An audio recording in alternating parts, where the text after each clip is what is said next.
Today is Friday, January 14th, 2022. Coming up on Roland Martin Unfiltered, streaming live on the Black Star Network. Reverend Dr. Martin Luther King Jr., we celebrate his national holiday on Monday. He said, beware of the white moderate. Well, they sure are screwing up passing voting rights. We'll talk with House Whip Jim Clyburn of South Carolina. What can be done? Is there a path forward to getting these voting bills through the United States Senate after that pathetic, atrocious, and ridiculous speech yesterday by Senator Kristen Sinema? We'll talk about it with him on the show. Also, Reverend Dr. William J. Barber will join us to talk about what organizations are doing to pressure lawmakers to get these bills passed. In Texas, hundreds of mail-in ballot applications are being denied. Also, it's happening in Georgia and many other states as a result of the voter suppression laws being passed by Republicans. African-American Muslims are among those targeted by an anti-Muslim group.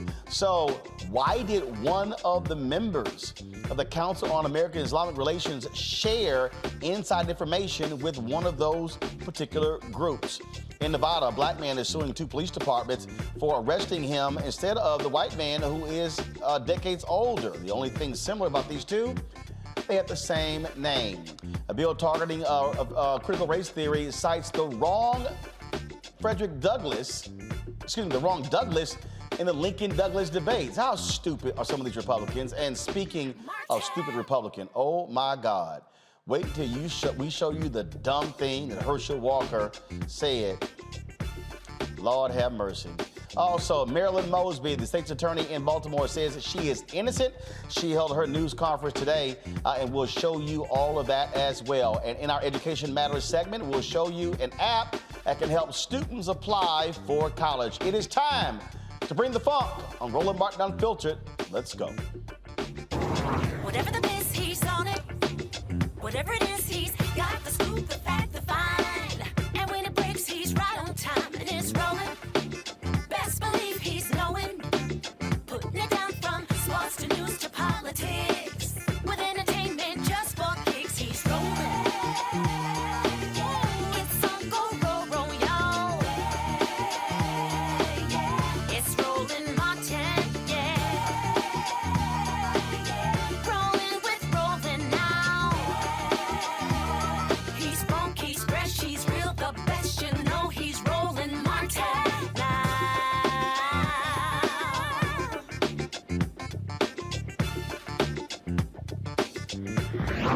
Martin! We know that Reverend Dr. Martin Luther King, who we're celebrating this weekend, his birthday is a national holiday. We know he was a prophetic voice. This is what he had to say about the white moderate in America more than 50 years ago. I think the tragedy is that we have a Congress with a Senate that has a minority of misguided senators who will use the filibuster to keep the majority of people from even voting. They won't let the majority of senators vote. And certainly they wouldn't want the majority of people to vote because they know they do not represent the majority of the American people. Clearly he knew then that a Senator Christian Sinema will one day be in the United States Senate, literally doing the exact same thing that Republicans and Democrats did to stop the original Voting Rights Act. Remember what she said yesterday? Here are the concerns of civil rights advocates and others I've heard from in recent months about these state laws. I strongly support those efforts to contest these laws in court and to invest significant resources into these states to better organize and stop efforts to restrict access at the ballot box. And I strongly support and will continue to vote for legislative responses to address these state laws, including the Freedom to Vote Act and the John Lewis Voting Rights Advancement Act that the Senate is currently considering. I support these bills because they strengthen Americans' access to the ballot box, and they better ensure that Americans' votes are counted fairly. It is through elections that Americans make their voices heard, select their representatives, and guide the future of our countries and our community. These bills help treat the symptoms of the disease, but they do not fully address the disease itself. And while I continue to support these bills, I will not support separate actions. That's interesting because this is what Roy Tatum, a civil rights organizer in Arizona, tweeted yesterday. I'm highly offended at Senator Sinema's remarks on voting rights as she has not met with any civil rights organizations in Arizona since being elected. She does not speak for all of Arizona. Joining us right now is the House Whip, Congressman Jim Clyburn of South Carolina. You know, Congressman Clyburn, you also were a little miffed this week when you had to educate some of your white colleagues on Capitol Hill about the Reconstruction Amendments, the 13th, 14th, and 15th Amendments, which were passed not by bipartisanship. Absolutely. Thank you very much for having me, Roland. You know, when I hear people say, in order for this legislation to be creditable, it should be bipartisan. That is absolutely ridiculous. The legislation that gave the former slaves the right to vote, my great-great-grandparents, it was a straight party line vote. So are you telling me that is not a creditable piece of legislation because it was not bipartisan. And so I think there are a lot of things that we can do and really have creditable application if only one party votes for it. Look, how many Republicans voted for the American Rescue Act? Am I to understand that because we couldn't get a bipartisan vote for the Rescue Act, that it was something we should not do? And those Republicans ain't turning down that money.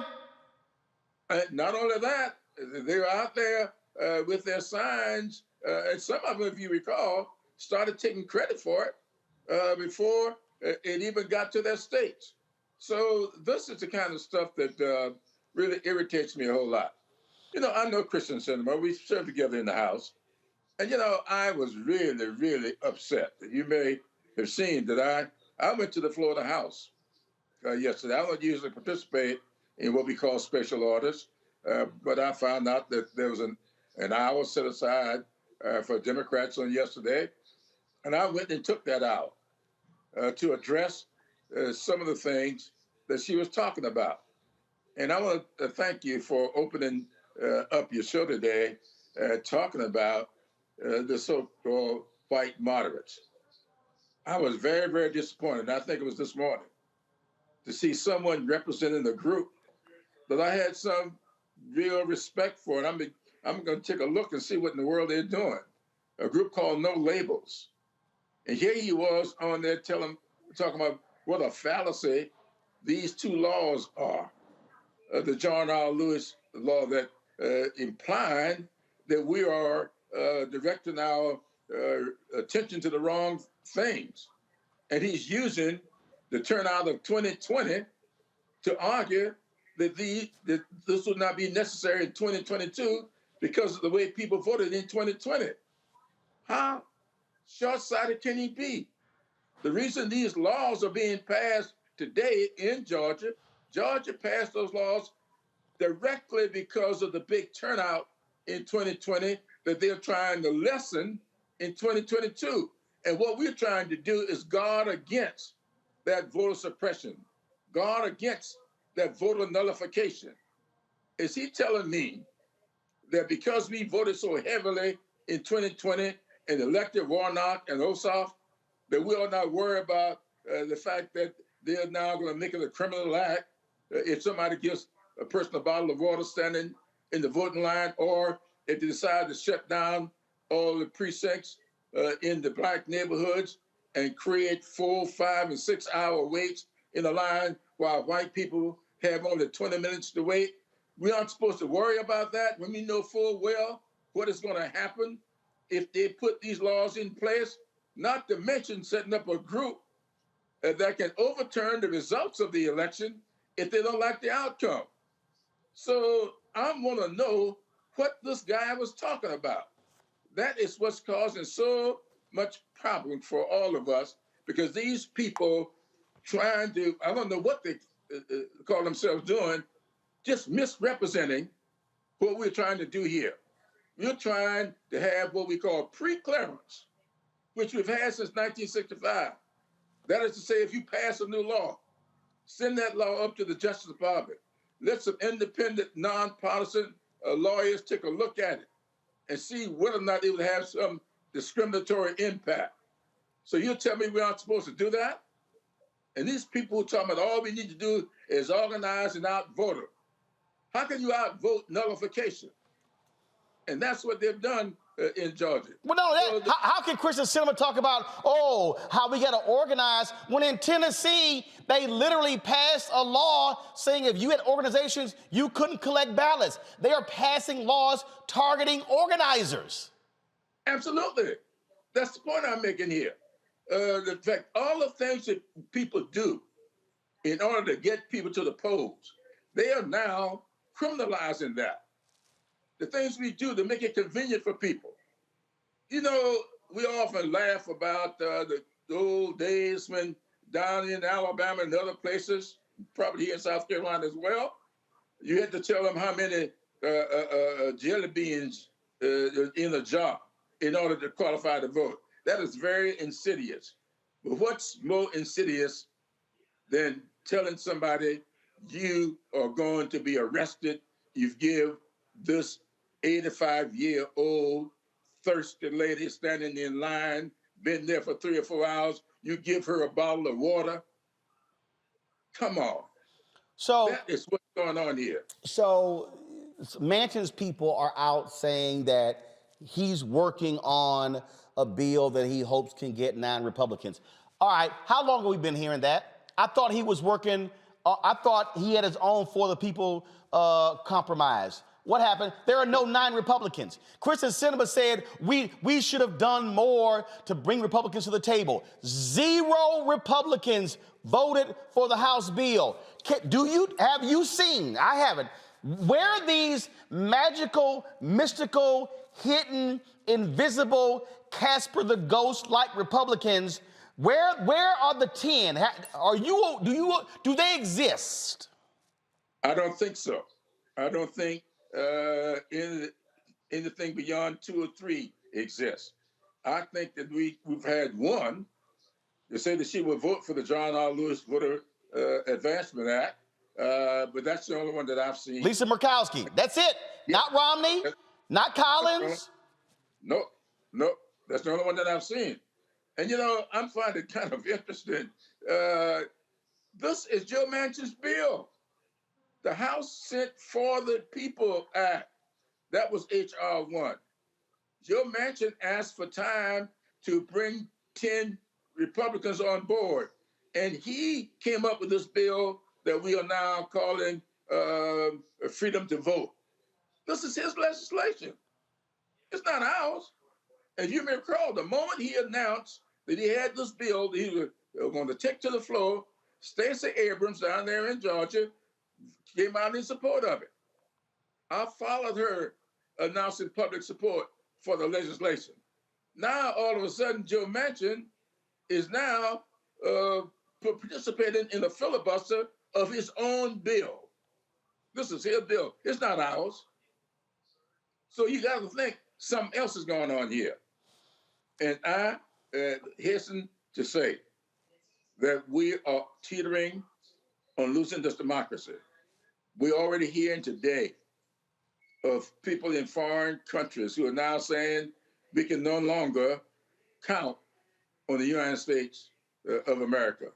We just saw, I believe I heard a report earlier today that the folks up in Canada are coming to the conclusion that America is headed toward a civil war.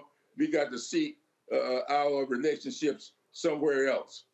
How can we sit idly by and see all these things taking place, see people trying to nullify votes, see people trying to suppress voters, you see people doing things to take away livelihoods from low-income people, children.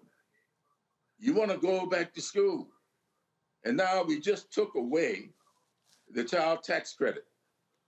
And what is going to happen with those children that's going back to school, what their parents are going to do when we know Omicron is running rampant throughout schools? What are they to do? I never thought I would see a day like this. So here's the question. Senator Chuck Schumer still says there's going to be a vote. Storm is supposed to be hitting D.C. this weekend. They pushed off on Monday. They're not going to vote on Monday, the national holiday of Dr. King's birthday. And so they're going to vote on Tuesday. Folks are asking, what's next? They're saying, what's next? What do we do? They take the vote. It doesn't pass. What do we do? Well, here's my suggestion. Nobody's going to listen to me, but I'll offer my suggestion. There is supposed to be significant support floating around on both sides of the aisle for doing something for the so-called electoral vote action. Now, the reform of the Electoral College is something that needs to be done. But the Electoral College happens every 4 years.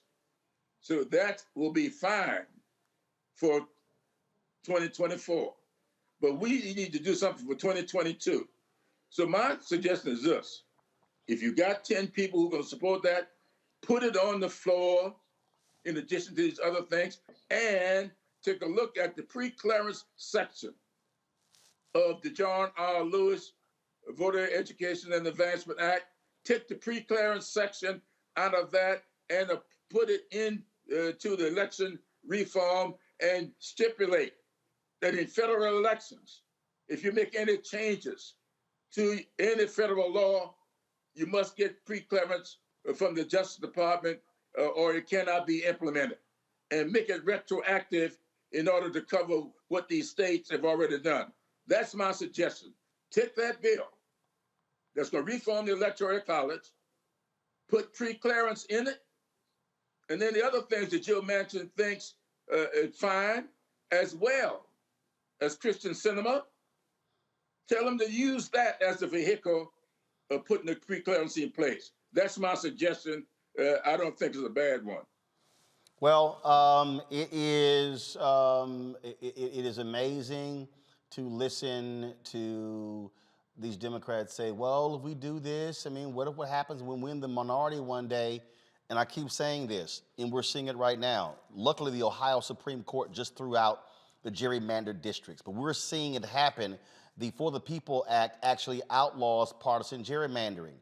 Do they understand that if nothing is passed, Democrats are literally going to be guaranteed to be in the minority? Y'all will not be in control. There will be no Speaker Nancy Pelosi. The Senate is tied. We know that the incumbent president often loses seats in a midterm. And so the actions of Sinema, Manchin, and a few of the Democrats could guarantee not just massive losses of their own party on Capitol Hill, it's going to lock in Republican rule on the state level for the next decade and even longer. I don't know. I mean, are they living in the same political world that we are? They must not be, because I think it's more than 10 years. I think it's a generation. You remember Lyndon Johnson said when he first signed the 1965 Voting Rights Act, he said at the time that he knew he was signing away his party's dominance in the South for a generation. He was wrong about that. It's been more than a generation, and it's getting worse. And so I look back on history to be informed. I do believe that we have to look at our history. That's why I had the talks I had on the floor yesterday to try to say to people, I'm the 9th person of color to represent South Carolina in the United States Congress. The 9th. There were 8 before me. But between number 8 and yours truly was 95 years. 95 years. George Washington Murray left the Congress in 1897, and until I got elected in 1992, 95 years later, no black person could get elected. Why?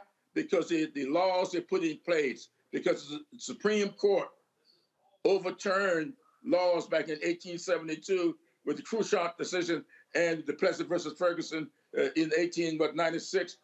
These things are coming back. They are coming back.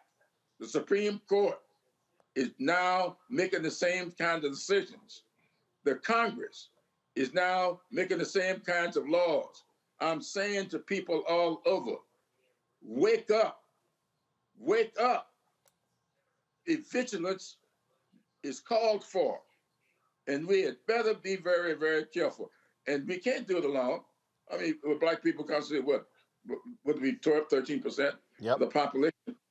And so we were talking about Martin Luther King Jr. earlier, and I hate to do this, but please, King said something in his letter from the Birmingham City Jail that I'm going to be talking about all this weekend. King said at the time that he was coming to the conclusion that the people of ill will in our society was making a much better use of time than the people of goodwill. And he said in that letter that we are going to be made to repent in this generation, not just for the vitriolic words and deeds of bad people, but for the appalling silence of good people. It is time for the good people of this country to break their silence. What happened down in Atlanta when the corporations spoke up about those bills that they passed? They got everybody's attention. But all of a sudden, they've gone silent. Mm-hmm. Silence gives consent. If they are going to be silent about this, they are consenting for it to happen. Last question for you. I played a video yesterday of your fellow South Carolinian Senator Tim Scott, only black Republican senator, who was very angry with President Biden's speech, saying he was offended as a Southerner. Why can't the president acknowledge how things have gotten better in America and things along those lines?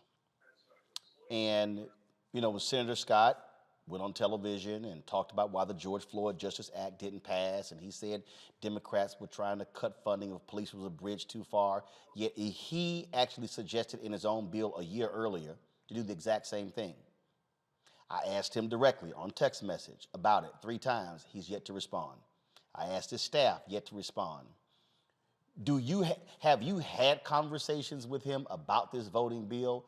I get it, he's a Republican, but so was Senator Edward Brooke, who understood the importance of the vote. Forgive me for saying this. I was texting back and forth with G.K. Butterfield today, and he sent me a copy of Everett Dirksen's speech back in, we were trying to pass the Civil Rights Act of 64, Voting Rights Act of 65. Dirksen, working with Humphrey, they put together a bipartisan group, got over 70 votes to break the filibuster. And I said to him at the time, as I'm very familiar with this, my wife and I, we were expecting our first child, and we were looking at names. I said to her, if it's a boy, I would love for the name to be James Everett Clyburn in honor of J. Everett Dirksen. So I'm familiar with all of that. Where are those talents, those kinds of people today? One of the best speeches I ever heard on this subject was a 1964 speech from J. Everett Dirksen, the Republican leader. So I would say to my colleague. And that speech took place on June 10th. We have it right here. June 10th, 1964. I would say to my friend, my colleague, to look up June 1964, look at J. Everett Dirksen's speech, and tell me which member of the Republican Party sitting in the Senate can identify with that speech today. Are you telling me that there is no need for legislation to stop people from criminalizing giving someone a drink of water while they're standing in line to vote? You're telling me that there's no need for legislation to keep people from nullifying votes that they don't like? And that's what they're doing in Georgia? Come on now. You can go through those bills. And there's some more being offered today or yesterday. I just heard reports today that Georgia is now putting up additional pieces of legislation to do even more damage. Yep. And so we aren't supposed to do anything to guard against that. I will also say to anybody, take a look at the Federalist Papers. I think Federalist Paper number 59 by Alexander Hamilton, when he made it very clear that you cannot have 50 sets of laws determining who serves in Congress or in any federal office. You need to have one uniform law, and it should be at the federal level. And so what we're trying to do, when people say, well, the states run elections, no. The states implement these elections, but they don't set the laws. The standard for elections must be set by the United States of America. And that's what Congress is all about. And Congress needs to step up to preserve these constitutional rights that rest in the United States Constitution. The 13th, 14th, 15th Amendments are being run roughshod over by these states, and it's up to the Congress to safeguard that constitutionally as well as the Federalist Papers. And I see you put that up, number 59 Read that, and you'll see in that it's clear that the United States Congress is supposed to be doing this. Congressman Clyburn, we appreciate it. We're gonna keep fighting on this issue for quite some time. And look, it's crucially important, as you said. We risk literally a generation. I'm swinging so hard. I got 13 nephews and nieces. This is about them. Reverend William Dr. Barber is on the phone. He's been listening to you give a history lesson as we pulled up Dirkson's speech, the Federalist paper number 59 as well. And hopefully these modern day white moderates will wake up and realize that they are also being targeted. Young white voters are being targeted by these bills because they don't like young white voters voting Democrat on many of these college campuses. This ain't just black folks, and I've been saying to Latinos, hey, y'all got to get in this game too. Native Americans have been impacted. We saw the last election in Montana, in North Dakota, in South Dakota. This is not just a black thing. Absolutely. You know, on yesterday, I went back to 1895 and got Robert Small's speech in the 1895 South Carolina Constitutional Convention. And Robert Smalls made the point you just made. He looked out there and he said to all the people in that convention, he said to them, you're passing this law for one man, but it's going to soon come for you. And it's so clear as it was in that speech. Ask your people sometime to share that speech with you. Oh, come on now. Congressman, you talking to Alpha Man. I got the speech up right now. Very good. Well, you see in that speech, Smalls looked out there and said to them, and you remember one of the things they were putting in place, that in order to get the right to vote, you had to be able to interpret a section of the Constitution of the United States of America. And Robert Smalls said that we just had a court decision to come down where two judges, the most learned judges of our Supreme Court, two of them said one thing about the Constitution, and two others said another thing about the Constitution, and a third one said something different. He said, so who knows how they interpret the Constitution? It's kind of amazing. But if you look at what these guys were saying with limited education, remember Robert Small was a slave until 1862. Mm-hmm. And you look at the speeches they give, it's almost as if they could be standing on the House floor today saying the very same thing, because that's what applies to these laws they're trying to pass. Congressman Clyburn, we appreciate it. Thanks a lot. You, buddy. Appreciate you. Thanks, sir. Thank you very much. I want to transition right to Reverend Dr. William J. Barber. Reverend Barber, this is, Reverend Dr. King always talked about that as black folks, we try to tell America, be true to what you put on paper. And the reality is this voting battle is about what they put on paper, but it's for them and not us. Yeah. Well, Roland, as I'm sitting here listening, and by the way, Robert Small's great-great-nephew works on my staff. Wow. He's actually leading our youth mobilization, pulling together black and white, and Latino and Native and Asian young people who are mobilizing with the Poor People's Campaign, a national call for moral revival.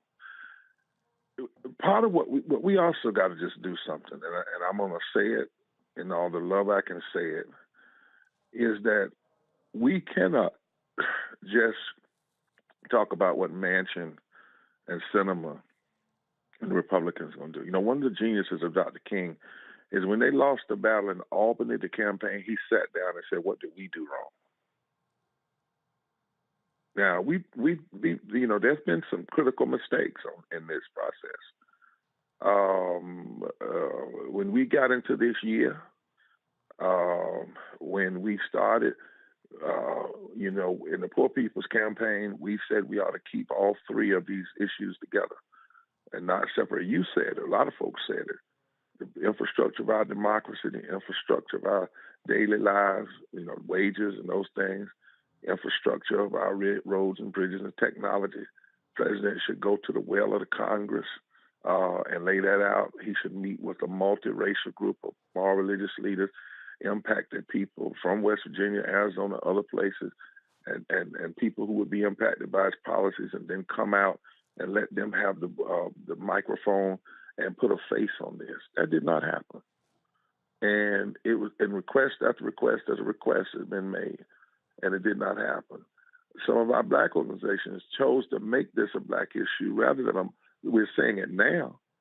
But there was not say, for instance, a big gathering of, say, the Progressive Caucus and the Black Caucus coming together and bringing together their constituencies to put a face on what Kamala Harris said the other day, with 55 million people who could lose the option to vote that they used in 2020. Many of the politicians, Schumer even wanted people to stay with voting rights, not bring up the living wage piece, not combine the issue. We're finding out now it was never an intention to put voting rights first. It was always infrastructure first. Even the other day when they went to Georgia, even Bernice King said voting is not just a black issue. Many of us were screaming, don't go to Georgia. And first of all, without talking to the activists on the ground, and then make sure that the backdrop and the front drop and all look like what you just named, all the people that's going to be hurt.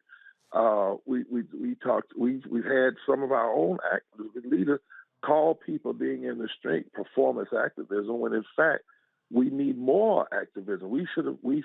Everybody should have gone into West Virginia. If you've got troops there in Arizona, I just heard a black female commentator when somebody asked her on another station, said, shouldn't Biden at least go to West Virginia? Go, oh no, there's no reason for him to go. Why are you the president of the whole country? Well, Trump won by so and so. Look at the numbers. Look at the people who did not vote. Look at what poor and low-wealth people could do that are organized. But even if he has won, that's not the point. The point is, if you're fighting to policies to help poor people, and there are poor people in that state, go there and elevate those people. Change the debate from being you versus Manchin, or you versus $3 million or $2 trillion, or you versus the filibuster, to the people, the politicians versus the people. And then don't set ceremonial, artificial deadlines. Our deadline is victory. Roland, you and I talk sometime too late at night. And by the way, let me thank you for your prayers that I've been battling COVID as well. But how many times have you and I said, we talk about Dr. King, he never had a rally or an event. He had campaigns. Right. It was never one. It was the Selma to Montgomery was a campaign. The Montgomery bus boycott got campaign. Birmingham campaigns. That meant when their deadline was not the politicians' deadline. Their deadline was once we start, we're gonna stay with this. We're gonna change the moral focus. Lyndon Baines Johnson looked King in his face and said, "I'm not doing this." They did a campaign. The very president said he wouldn't do it. Ended up doing. Think about it. They did not have an election in '65. The people, the movement chose and elected to change the context, and they advanced the country on the world stage and made other countries start calling in. Wait a minute, how in the world can you claim to be the number one democracy and you're doing it? That's what we have to do, and that's why today we announced that we've been working and planning that on June 18th, we're going to have a mass poor people's low-wage workers assembly, Mall March on Washington, and to the polls, not as a day or remembrance, but a declaration of a movement, and we're going to push from now to then and beyond, because we got work to do. I think Congressman Clyburn wanted to jump in there. Correct, Congressman? Jump in. I'm just listening. Okay, all right, but to the point that Barber made there, Congressman, when he said, "Look, even if the vote's taken next week or the week after, let's say it doesn't pass," he's saying it can't just be like some Democrats, some Democratic pollsters and campaign folks have been saying, "Well, look, if the vote ends, move on. We got to move on." I'm with Barber. We can't move on. Absolutely not. You ain't gonna move on. Where we gonna move to? No, yeah, that's exactly right. It ain't much. Look, you're talking about voting. You're talking about the foundation upon which all democracies are built. You can't move on. We've got to redouble our efforts. We got to find out. That's why I'm now saying that, look, we're looking at two bills. But every time I look around, somebody tell me, well, we got bipartisan support to do something to reform the Electoral College. And we got more than 10 Republicans who will vote for that. Put that on the floor as the vehicle and put pre-clearance in there. And make them vote. Yeah. And make them vote on it. I'm putting them not just pre-clearance. There are a couple of other things that even Joe Manchin said that he is for, but he wasn't for the other things. Put that on the floor and put those amendments up and vote on that. We can still do this if we concentrate on it. I ain't ever gonna give up. No. And Congressman Clyburn lifted up one of your other, it was an AME Zion preacher from South Carolina, and it was in the middle of slavery. I'll call his name in a minute. And he said, even in slavery, you got to decide who your God is, the master or your freedom. Absolutely. He said, every day you got to wake up. And what I'm simply saying is Dr. King said he said the threat of the free exercise of the vote by black and white, this King now, 65, black and white, he said the threat of that is what created the segregated society and voter suppression because of the fear of a constituency that could change the economic architecture of the country. So one of the things with Manchin and others, we've got the bill they're trying to pass in West Virginia, the state, is as bad as the one in Texas. There ain't no black folk in West Virginia. But one of the things we've got to do is bring those folk out to the floor, and that's what our campaign. And all of us may have made some mistakes here we don't agree with it, but now in this moment, we're saying that for instance, when Manchin voted against living wage of 15, that was a racist vote as well as a class vote. He should have been called on it by because he blocked 41% of black people with that one vote from coming out of poverty and low wealth, and 31% of Americans. We have to now have a shift the narrative. Joseph Stiglitz said it like this: we can't allow ever a politician like that to get us talking about whether something is $3 trillion or $1 trillion. The issue is not how much does it cost if we do it, how much does it cost if we don't, and put a face on that. We got to draw a direct line from the denial of voting rights to folk dying, to people not having enough money to buy food, to people not having health care. And as Dr. King did, keep them together. And look, I don't know when ultimately we're going to win, but I know one thing: we're not going to stop until we win. And we got to have a massive movement. And that's what we're committed to, Roland. And today, let me tell you something. Today we had on that call, you were there, we had poor and low wealth people from 45 states. We had the Council of Churches got 42, represent something like 30 million people. They've now joined in. The entire Unitarian Church, the entire Disciples of Christ Church, the Sam Proctor Group, the Reformed Jews. I could go on and on down the line, are saying it's time for us to build this multiracial interfaith movement that's not going to just meet on a day, but is going to declare that we're not stopping until we finish his victory on all of this, the economics and the voting. Well, I'll tell you what, Congressman Clyburn, I have been saying this as well.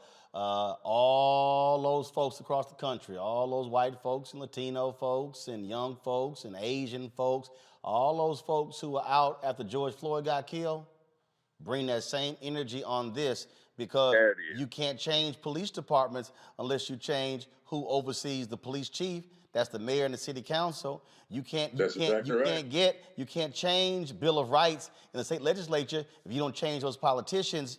And so it's getting folks to understand. And I'm with Reverend Barber, and it was about 8 years ago at CBCF.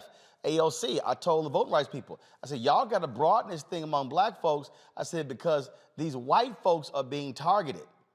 They're being targeted too. I said, so don't get twisted. Can I make one point? Yes. And we have to stop believing the lie that poor, low-wealth white folk and others are voting against it. In Georgia, 55% of poor and low-wealth people voted for Biden-Harris in Georgia. Watch this. Poor and low-wealth people now make up 30% of the electorate in general, and 45% of the electorate in every state where the margin of victory was less than 3%. The study we did with Columbia University asked them why did they vote. It never was. First of all, most of them didn't vote, and I'm talking about poor and low wealth. Period. Why? Because they don't even hear poverty talked about. They don't even hear their situation called. But they said we would engage ourselves in a movement that's named after us because we are hurting out here. And then we just did another quick study because we would, there are a lot of lies out here. People thought the insurrection was poor folk. No, it wasn't. Those were middle, upper class white people. Yep. The guy leading the Oath Keepers was an attorney from Yale University. That's where he went to school. So we keep putting this. It's deliberate. It was designed to divide poor, low wealth folk from each other. So anyway, we did a study, and it showed that in 15 states. Watch this, in 15 states, from Michigan to Texas, that anywhere between 1 and 22% of poor and low wealth folk who are already registered to vote, but haven't voted, if that number would vote, 1% in Michigan, 4% in Florida, 8% in Georgia, I can forget all, 19% in North Carolina, they could determine, even in a mid-year where we've already decided how it's going to go, they could upset the pundits and determine who sits in the governor's mansion, the House, the Congress, the Senate. There's a power out here that has not been tapped. And Dr. King told us that everything would be done to keep that power base from coming together. Well, now, if they are afraid of poor and low wealth people coming together and voting, we need to actualize their fears. And that's what our campaign is intended on doing. And we're looking to work with any and everybody that's about it. And we're not talking about just for this year either, as long as it takes. Well, we here at Roland Martin Unfiltered Black Star Network are one of the media partners for that event in June 2022. We also are restreaming today's news conference on our platform as well. I think we already did it, but we're going to be restreaming it this weekend as well. So, Reverend Barber, we appreciate it. Yeah. Love you all. Thank you. Congressman Clyburn, we appreciate it. Keep everybody in your prayers as wrestling with this. Okay, buddy. All right, thanks a bunch. Y'all take care. Folks, I'm going to go to a break. We come back. We'll talk with our panel about what's next. Also, today, for the first time, y'all get to weigh in with the phone line. We get to hear from you what you have to say. This is the first day we're going to try it. Oh, by the way, only our Bring the Funk fan club members can call in. Membership has its privileges. They the ones paying for this. And so if you want to participate, hey, you want to join the Bring the Funk fan club, it's never too late. What we're doing, our goal is to ask 20,000 of our fans to contribute on an annual basis, $50 a minimum each. If you can't do that, you can give less. That's fine. If you can give more, that's wonderful. Had somebody who sent us $1,000 the other day. Of course, Cash App is $RM Unfiltered. PayPal is R Martin Unfiltered. Venmo is RM Unfiltered. Zelle is Roland@RolandSMartin.com. Roland@RolandMartinUnfiltered.com. They have the list of all the folk, of course, who are on our Bring the Funk fan club list. Again, we'll be taking phone calls in 45 minutes. Y'all get ready. And yeah, don't worry about it. They got a whole list of everybody who's giving. And if you've given via Cash App or some of the other platforms and we don't have your name, just give us our name. We can check it.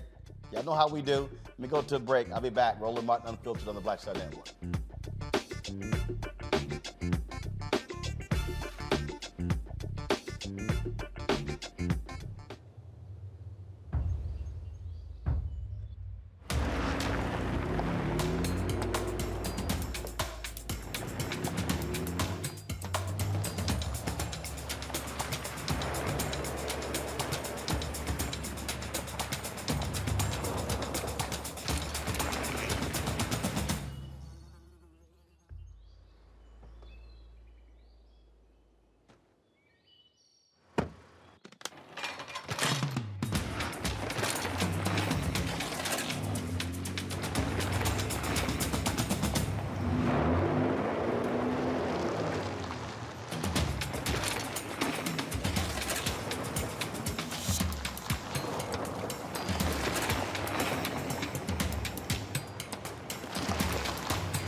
Black Star Network is here.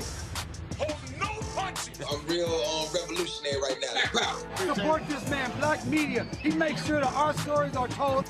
Thank you for being the voice of Black America, Roland. Stay black. I love y'all. All momentum we have now, we have to keep this going. The video looks phenomenal. See, there's a difference between Black Star Network and Black-owned media and something like CNN. You can't be Black-owned media and be scared. It's time to be smart. Bring your eyeballs home.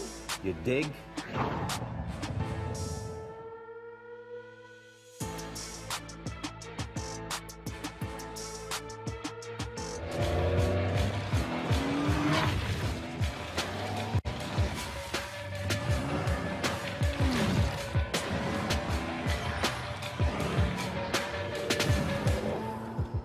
What's up, y'all? I'm Will Packer. Hello, I'm Bishop T.D. Jakes. What up, Lana Well, and you are watching Roland Martin Unfiltered.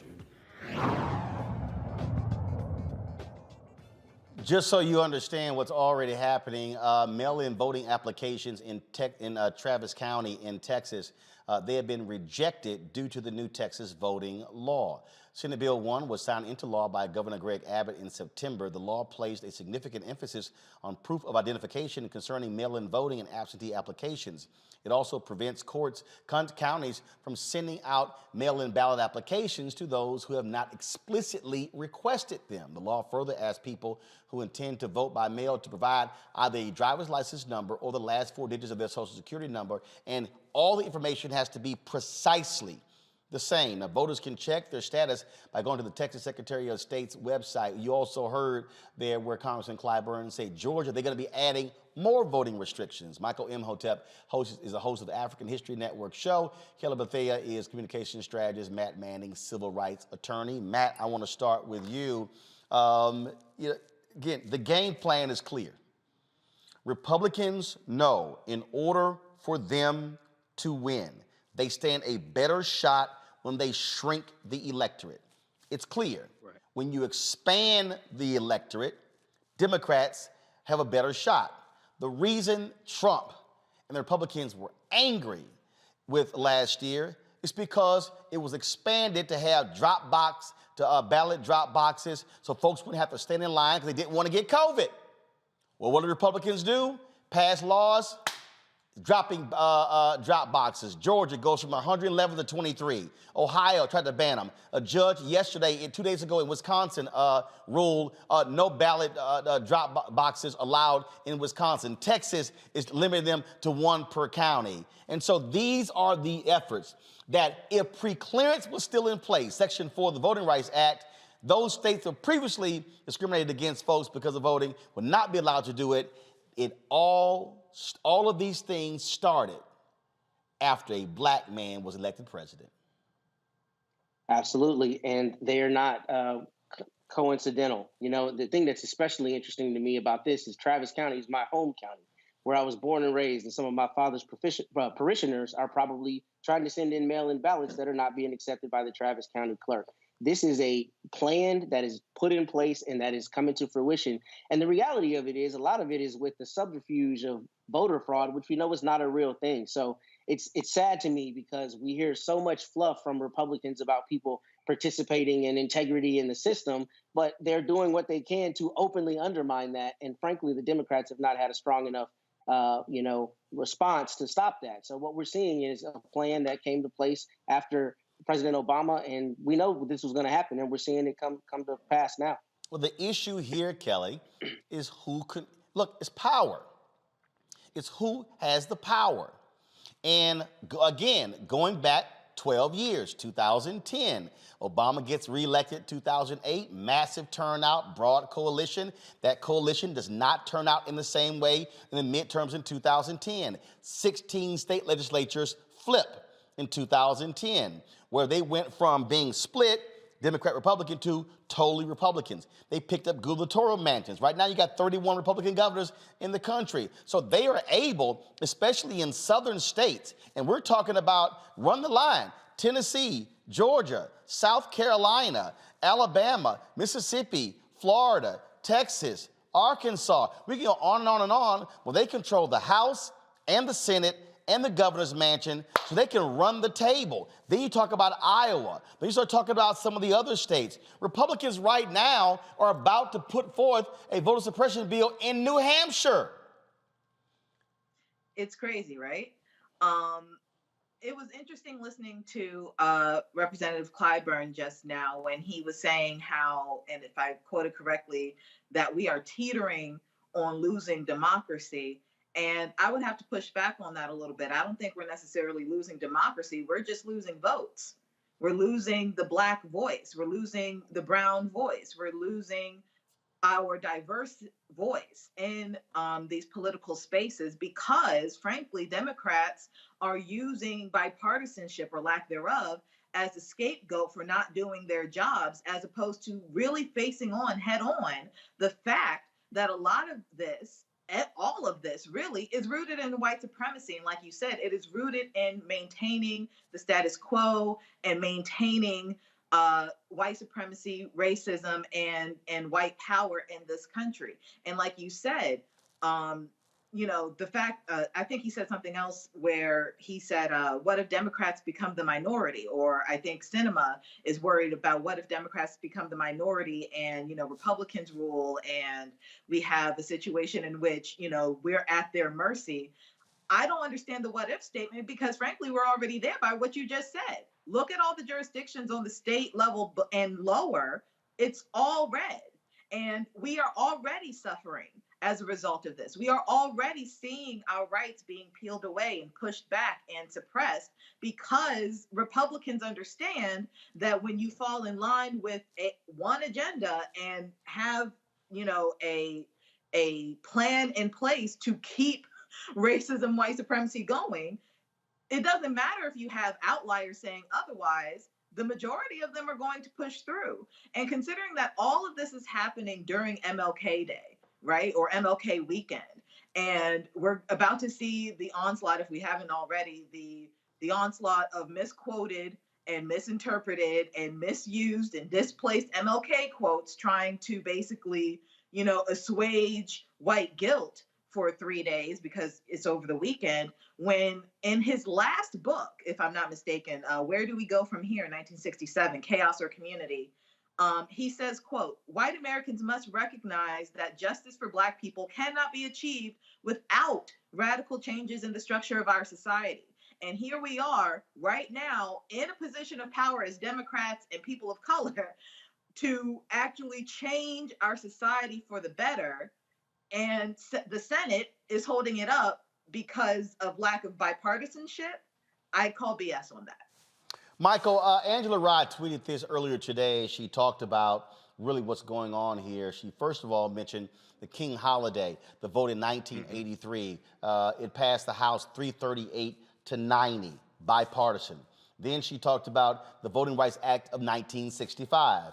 It passed the House with 217 Democrats, 111 Republicans. In the Senate, 49 Democrats, 30 Republicans, a super majority, bipartisan. Then she said 5 times since 1965, the Voting Rights Act had been reauthorized. In 1970, on the Senate side, it was 64 to 12.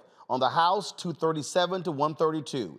In 1975, 77 to 12 in the Senate, 341 to 70 in the House. In 1982, it was 85 to 8 in the Senate, 389 to 24 in the House. In 1992, the Senate 75 to 20 in the House, 237 to 125. In 2006, it was unanimous in the Senate. In the House, it was 390 to 33.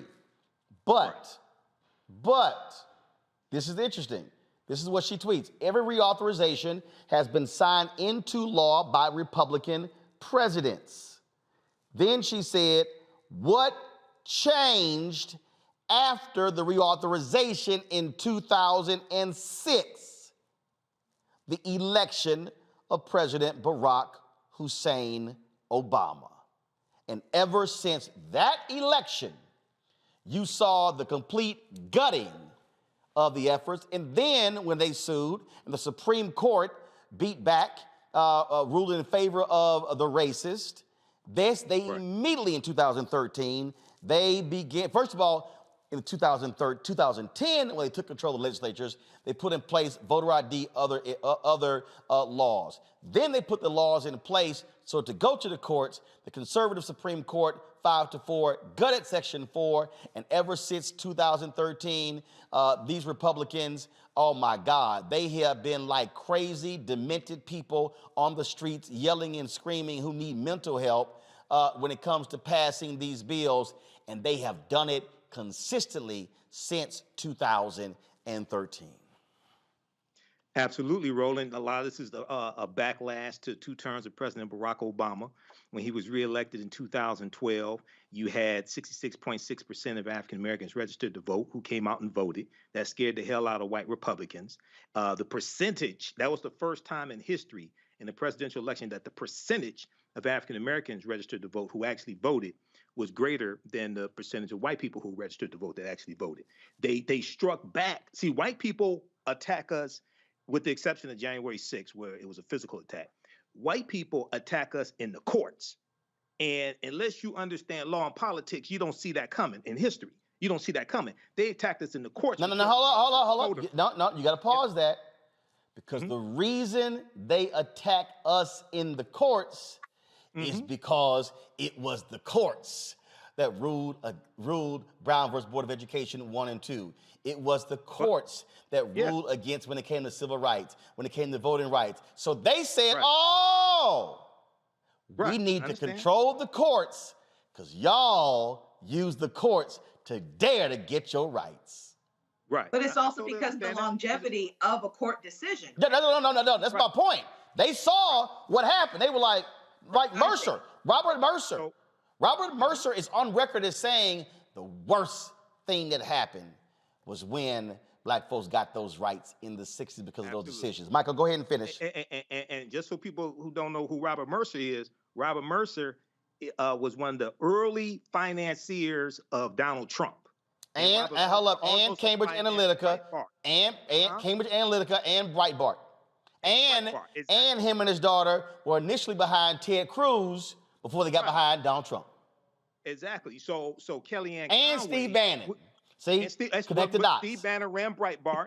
Kellyanne Conway was managing Robert Mercer's family's super PAC. I think it was a super PAC. All that stuff. All those people are connected. But let me get back to this point here. 16 Republicans who are in the Senate right now voted to reauthorize the Voting Rights Act in 2006. 16. That bill passed in 2006 by a vote of 98-0 in the Senate. Senator Mitch McConnell, Senator Grassley, Senator Susan Collins, punk-ass Lindsey Graham, all of them in 2006 voted to reauthorize the Voting Rights Act. None of them are doing it today. So, brother, this fight is not over till we win. We got to put pressure on these 150 companies that came out in July of 2021 and signed on to a letter and said they supported the passing of the John Lewis Voting Rights Act, but they're all silent now. They have laryngitis and amnesia, as Representative James Clyburn was talking about. But also, Roland, very quickly here, January 21st, 2017, hundreds of thousands of women, especially white women, rallied in Washington, D.C. That was the day after Trump was inaugurated. Where are all these white women now?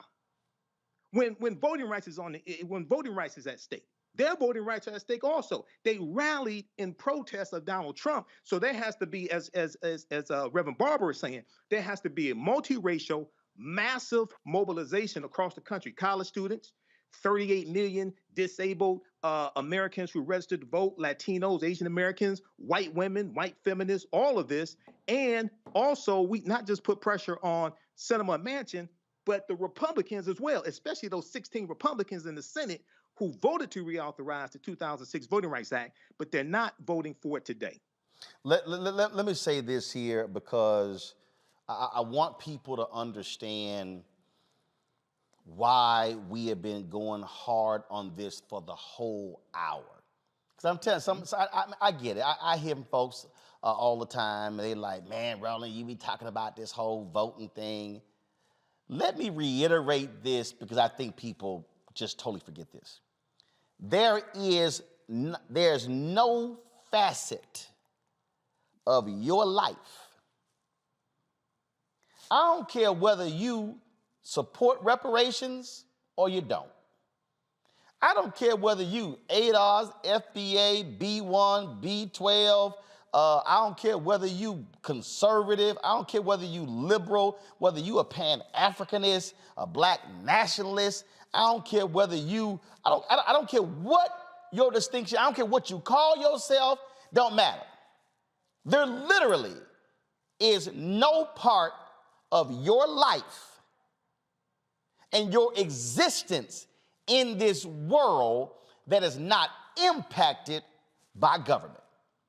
Federal, state, county, city, school board, judicial decisions on the local, state, federal level, none. Water, what you eat, how you sleep, housing, your car you drive. Some of y'all hop into a car and you put a seatbelt on. That was a result of government. You, oh man, I get lots of mileage on my car. Government. Your windshield wipers, safety feature. Headlights on a car, speed bump, stop sign, railroad crossing lights. Folks, we're trying to get you to understand what's going on.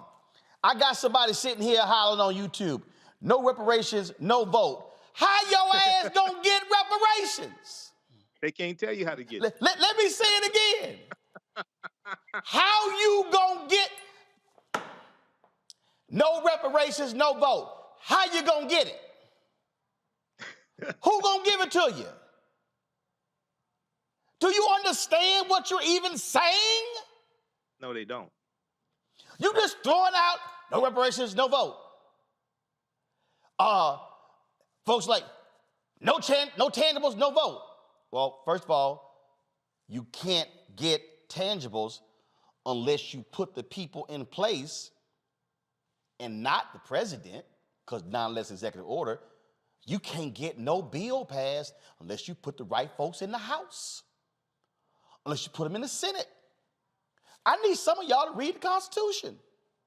Exactly. If there is something that you want that's economics, the Constitution says it has to start in the House. So if you sit out congressional elections, you ain't getting nothing.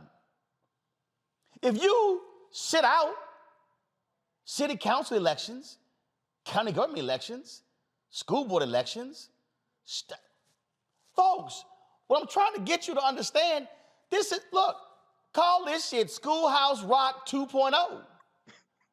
But I'm trying to get folks to understand. You can't go la, la, la, la, la, la, la. If I don't get this, I'm not voting.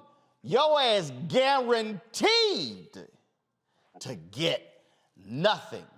But I do want y'all to understand. Your opponents get it. Exactly. Oh, they understand. See, Andrew Gillum lost by 30,000 votes in Florida when he ran for governor. 30,000 votes. The Tallahassee Democrat newspaper showed a graphic. They said, how did Gillum lose? And they showed the 20 highest voting counties in Florida. Do y'all realize that the top 10 counties, more than 65% of the eligible voters voted and they were red? You had to come down, it was I think 14 to get to the first blue county, and the turnout was 57%. What I'm trying to get y'all to understand is it's a numbers game. And that's why they want to limit the mail-in vote. Oh, no. You got match. One error gets thrown out. Oh, no. Drop boxes. That's why Georgia passed a law that says if my daddy vote by mail-in ballot, I vote by mail-in ballot, I cannot. It is against the law for me to take. If my daddy said, son, please drop my ballot off, my dad's 74, the law says I can't. He has to physically drop his ballot off. And the law also says the ballot drop box ain't open 24 hours. It's only open during the same hours as the early voting place. Oh, you work. You can't get there. Sorry. Sorry, you can't drop your ballot off. Remember, they reduced it in Georgia from 111 down to 23. Now make it even harder. Texas, bigger than about 8 states, Harris County, larger than about 8 states in America, 1 drop box for the whole county. Y'all, game, recognize game. And so I'm trying to get folks to understand that we are in a midterm elections. They are executing their game plan to the T. Steve Bannon and those crazy maggots out there, those MAGA maggots, they are literally placing people on elections boards. They are looking and they're taking over election boards, throwing off black Democrats in Georgia, replacing them with white Republicans. It's happening right now.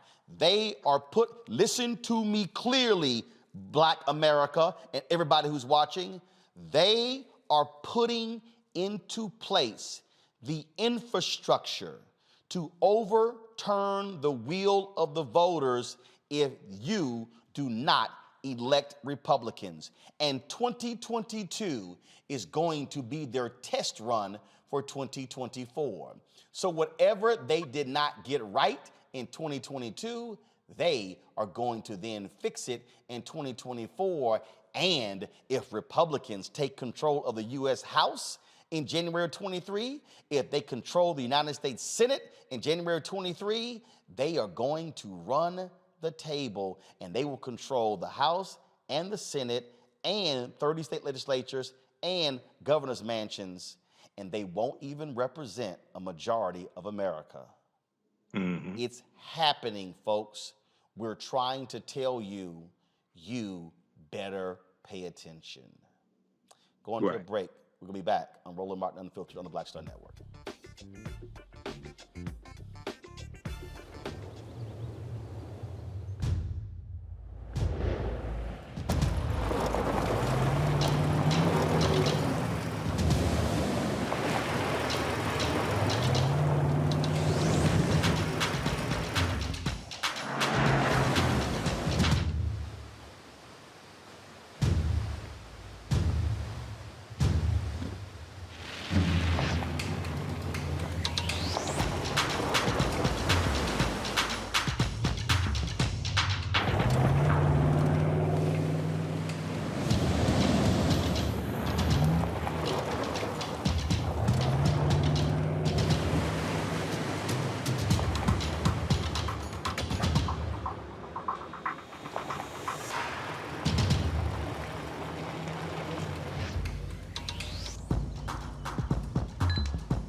Ain't just about hurting black folk. Right. We got to deal with it. It's injustice. It's wrong.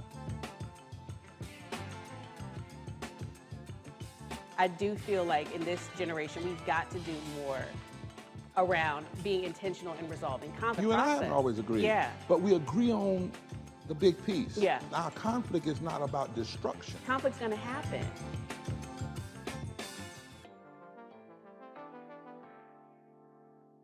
I'm Chrisette Michelle. Hi, I'm Chaley Rose, and you're watching Roland Martin Unfiltered.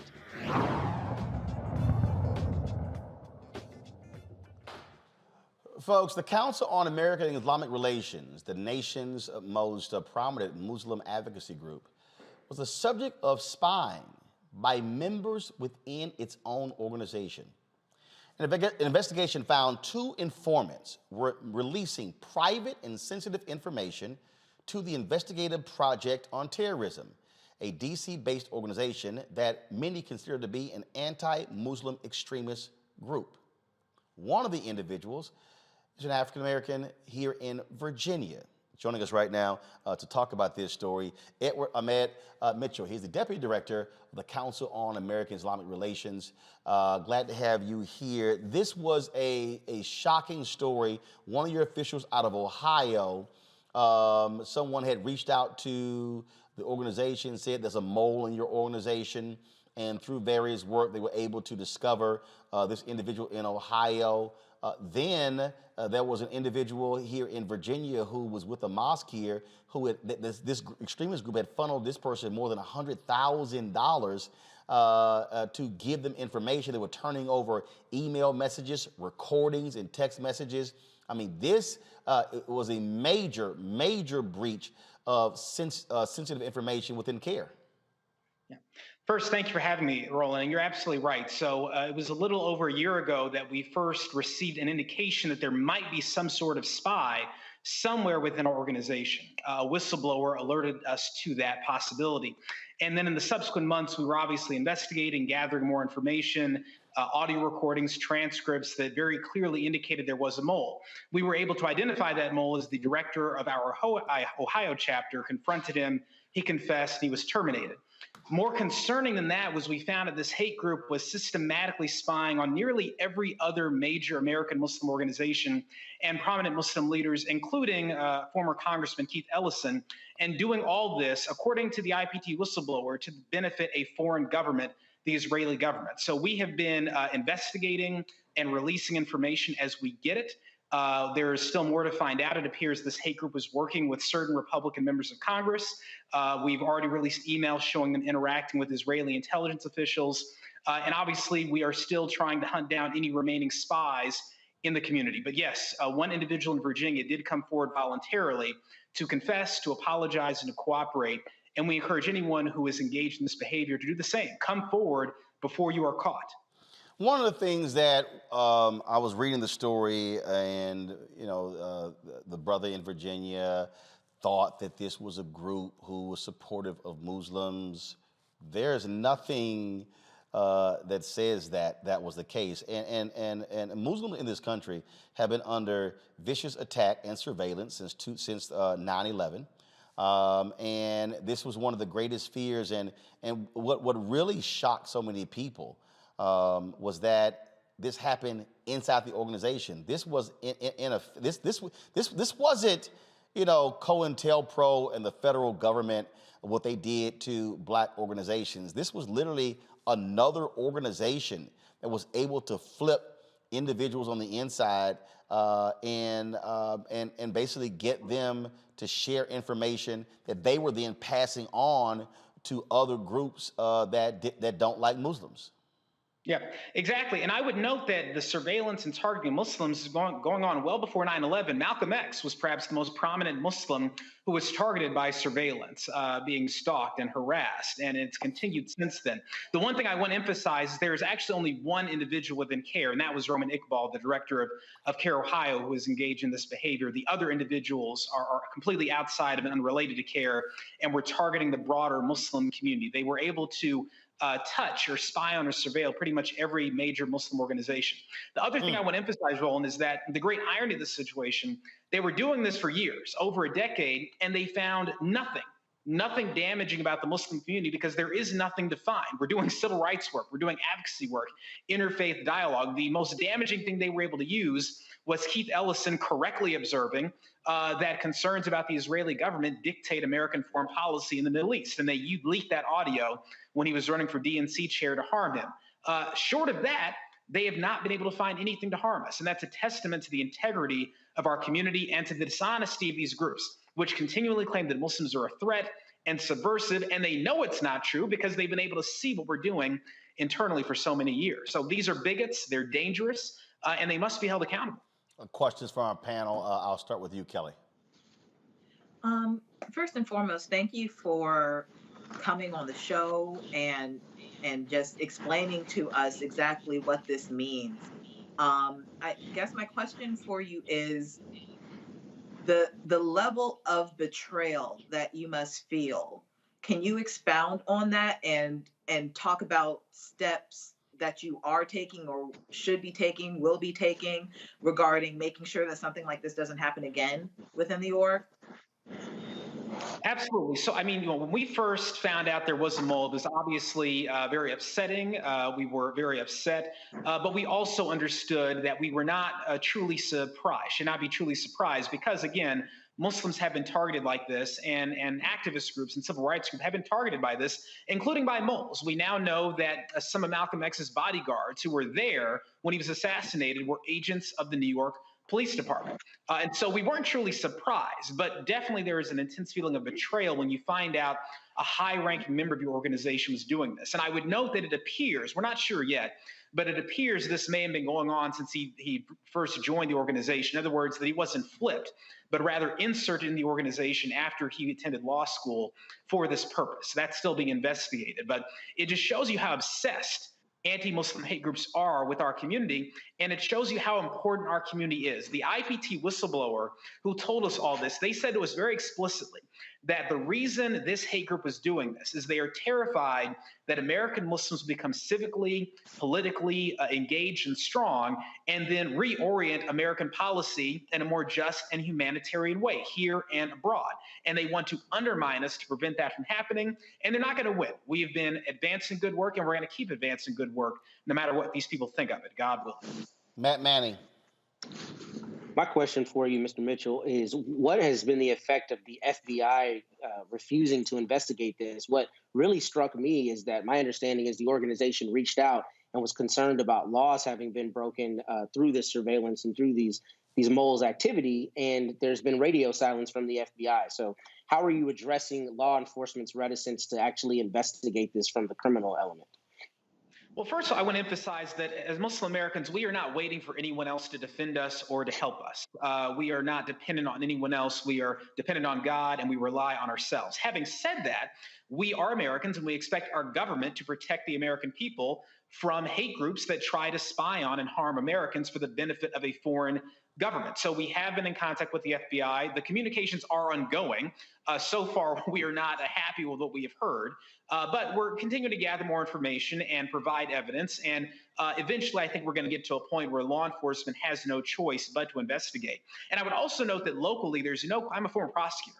I can tell you there's no question this hate group was violating at least state laws. When you record people without their permission, that is illegal in numerous states. And they were doing this systematically to Muslims across the country, including a sitting member of Congress. So state law violations are clear. The question is, did they violate any federal laws? Were they acting as an agent of a foreign government? If they were, that would be a huge, major federal crime, and that's something law enforcement has to figure out. Michael. All right. Thanks, Brother Mitchell, for coming on today. That was one of the questions I had. What local laws were broken? What are local authorities doing?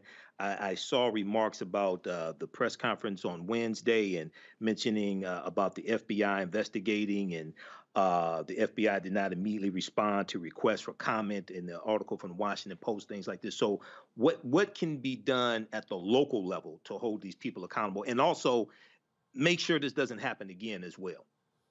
Yeah, absolutely. So number one, we're considering all our legal options. I mean, there are certainly obvious and clear potential civil violations that this hate group and the people who spied for it may have committed and should be held accountable for. Obviously, you know, as Muslims, as a Muslim organization, we're used to being targeted. We've got Chinese entities that try to hack us because we speak out against China's genocide of Uyghur Muslims. We've got even Middle Eastern dictatorships that come after us because we speak up for freedom and democracy in that region. So we're not surprised by this. So we already have very strong security protocols, technological and otherwise. The thing we could not protect against was one individual being willing to sell out his colleagues and do it in a very rudimentary way, using a cell phone to record conversations and forwarding emails. I mean, there's really no way to stop that. But the key thing, I think, for Muslims is to do what I think the African-American community did when they were targeted during the Civil Rights Movement.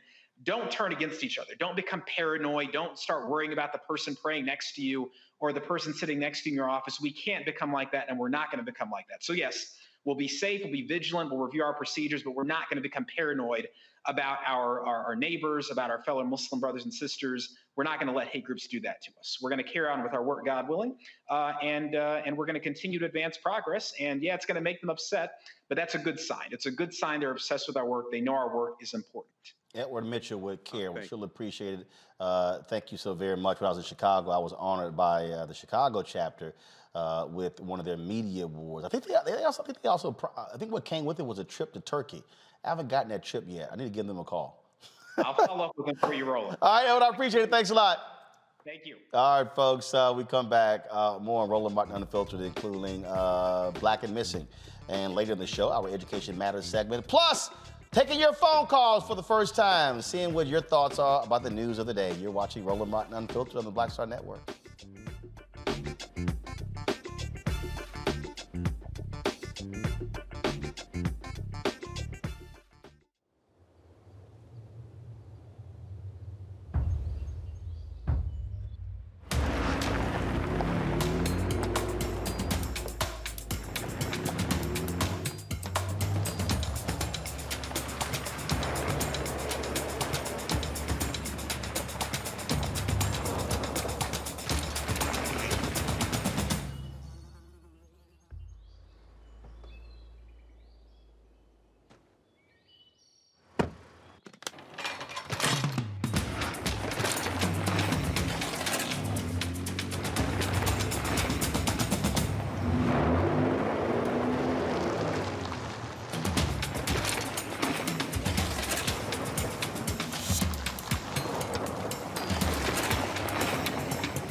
Black Star Network is here.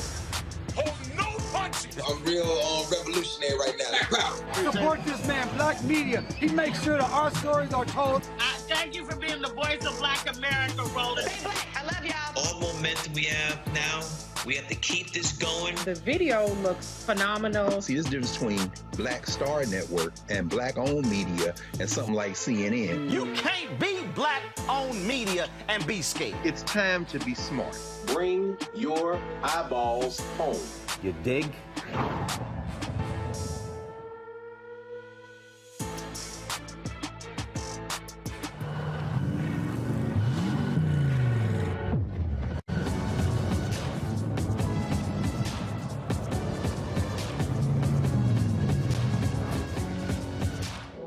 How y'all doing? It's your favorite funny girl, Amanda.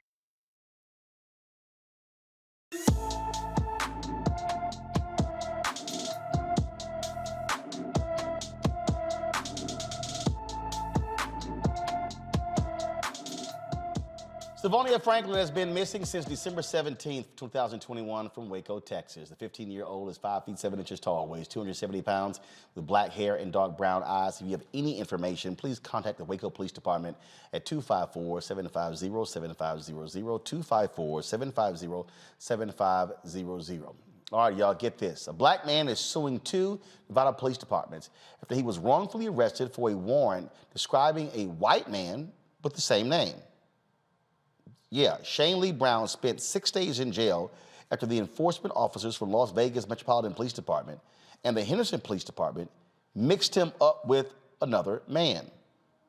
The black Shane Lee Brown is 23 years old, 5 feet 7 inches tall, and he's black. The white man with the same name is described on the arrest warrant as being 49 years old, 5 feet 11 inches tall, with a bushy white beard and blue eyes. The arresting officers failed to verify the person listed on the warrant properly. If they followed protocol, they would have noticed that Shane Brown wasn't the same one. They also would have known that the Shane Brown they were looking for had a conviction in 1994, 2 years before the black Shane Brown was born. Matt, this is sort of strange that you would just go with the name, okay, that's it. I mean, the reason I say that is people realize just go to my computer, please. So people need to understand why I use Roland S. Martin. Well, I use Roland S. Martin because when I was in the 7th grade, I was reading the newspaper about a Roland Martin who won a bass fishing tournament, who won $70,000. This right here is Roland Martin. He's a large white man. So imagine if he did something and folks like, oh, that's Roland Martin. How you not look at it and go, the suspect we're looking for is a white dude. This a brother. Matt, you're an attorney. How much money he gonna get? I don't know, brother, but they're about to run him that check. They're going to run him that check. Let's make it simple. They have way too many checks to determine if they have probable cause, especially when they're arresting somebody on a warrant. And the law is pretty simple on this. Basically, as long as they don't ultimately find probable cause, either from a grand jury, or the person's otherwise indicted, then they can bring this kind of case. I think he's going to get a nice check. And I think he should, because this is really absurd. There's no way that you don't look at the warrant and see that he doesn't meet the description at all. I think this is frankly not even going to be a qualified immunity type situation. I think that the municipalities are going to try to settle this out of court and do what they can to avoid the embarrassment, believe it or not, because it's indefensible. It's just wholly indefensible that you don't even read the basic description on the warrant. It obviously doesn't match that. So I think he's going to do well in this case. You know, Kelly, I do get, for a long time, Roland Martin, the famous bass fisherman, and I were going back and forth on Google in terms of that top spot, back and forth, back and forth. I think it was about 3 years, and then finally I overtook him, and I think my name's on the top 5. But that ain't me. Like, this right here, this ain't Roland. And I hate fishing. That's boring as hell. So, I mean, I can only imagine Homeboy going, yo, that is not me. You only looked at the name? I mean, it is the epitome of incompetence that, that this happened. And it'd be one thing if he was, apprehended and let go, in a reasonable amount of time, and, with their apology. 6 days! 6 days. He was in jail for 6 days. And I can only imagine on every single one of those 6 days, he tried to convince somebody in his vicinity who had a modicum of power to get him out. Hey, this is not me. Hey, you're looking for the wrong person. Or even ask the question, how can I help you prove that this was not me? And the fact of the matter is, when police officers are so ingrained in their own self-righteousness and just are convinced that they are right come hell or high water, it is very difficult, especially when you are dealing with a Black man, to believe the Black man over your blue uniform. And this is a perfect example of that. And it is absolutely absurd that a man was in jail for 6 days based off a description that doesn't describe him at all. Michael. Yeah, Roland, at first I thought this was something that Barney Fife would do in Mayberry, but I remembered there weren't that many Black people in Mayberry, so they knew all of them, so this wouldn't happen. This is crazy. This brother spent 6 days in jail behind this, and they didn't even do a basic review of the warrant or anything like that. So, this is another example of why some people should not be police officers. So, he should definitely sue. The lawsuit is for $500,000 under federal law, and the suit is seeking compensatory damages of $500,000 under federal law, at least $50,000 under state law. So yeah, and they need to make sure, they need to explain how did something like this happen with the police departments. And 2, what measures are they putting in place to make sure this never happens again? Yeah, how about some damn eyeglasses? How about some eyeglasses? All right, y'all. The second highest ranking officer of the Louisiana State Police is accused of covering up the 2019 killing of a Black man during a traffic stop. Lieutenant Colonel Doug Kane is accused of covering up information and leaking information to a former boss. Green was tased and brutally beaten after an alleged high-speed chase that didn't even exist. The troopers initially told Green's family he died from a car crash. Green died from the injuries he sustained after being beaten by troopers. Kane and several other Louisiana State troopers are implicated in concealing the truth about Ronald Green's death. We've been covering that story, and we're going to continue to do so. Boy, folks, that's how crazy they are. All right, y'all. Going to a break. We come back. We're taking your phone calls for the first time. If you're a member of our Bring the Fan Club, you get to call in. And yes, we're checking names on the list. And so some of y'all have already given. Let me pull up right here. I've seen y'all give on Cash App. Carnell Scruggs, I see Evelyn Hill, I see Total Life Changes, Tracy Maxey, Joy Sale. All right, so here's the deal. If you gave on Cash App, what you need to do is send us an email to info@blackstarnetwork.com. That way we can put your email in our database and have your name in, so when you call in, we can cross-reference it. So if you call in right now, what's gonna happen is I have all the people in my email who've given on Cash App. I can do a check. It's not a problem. And so we're gonna do that. So y'all go ahead and put your phone calls in right now. And so we already got folks holding. Deborah Bonaparte, Angel Perry, Donald White. They're already holding. We can have 30 phone callers in the queue. So y'all drop that line when we come back. If you want to join the Bring the Funk Fan Club, which allow you to be able to call in, we're going to do call-ins, y'all, every day on the show. Then again, Cash App, $RM Unfiltered. We have, of course, come on, y'all, pull it up, please. Cash App, $RM Unfiltered. Venmo, RM Unfiltered. PayPal is R Martin Unfiltered. Zelle is roland@rolandsmartin.com. rolandsmartin.com. I'll be back in a moment. Take your phone calls on Roland Martin Unfiltered on the Black Star Network.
Hi, I'm Vivian Green. Hi, I'm Wendell Pierce, actor and author of The Wind in the Reeds. Hey, yo, Peace World, what's going on? It's the Love King of R&B, Raheem Devon, and you're watching Roland Martin Unfiltered.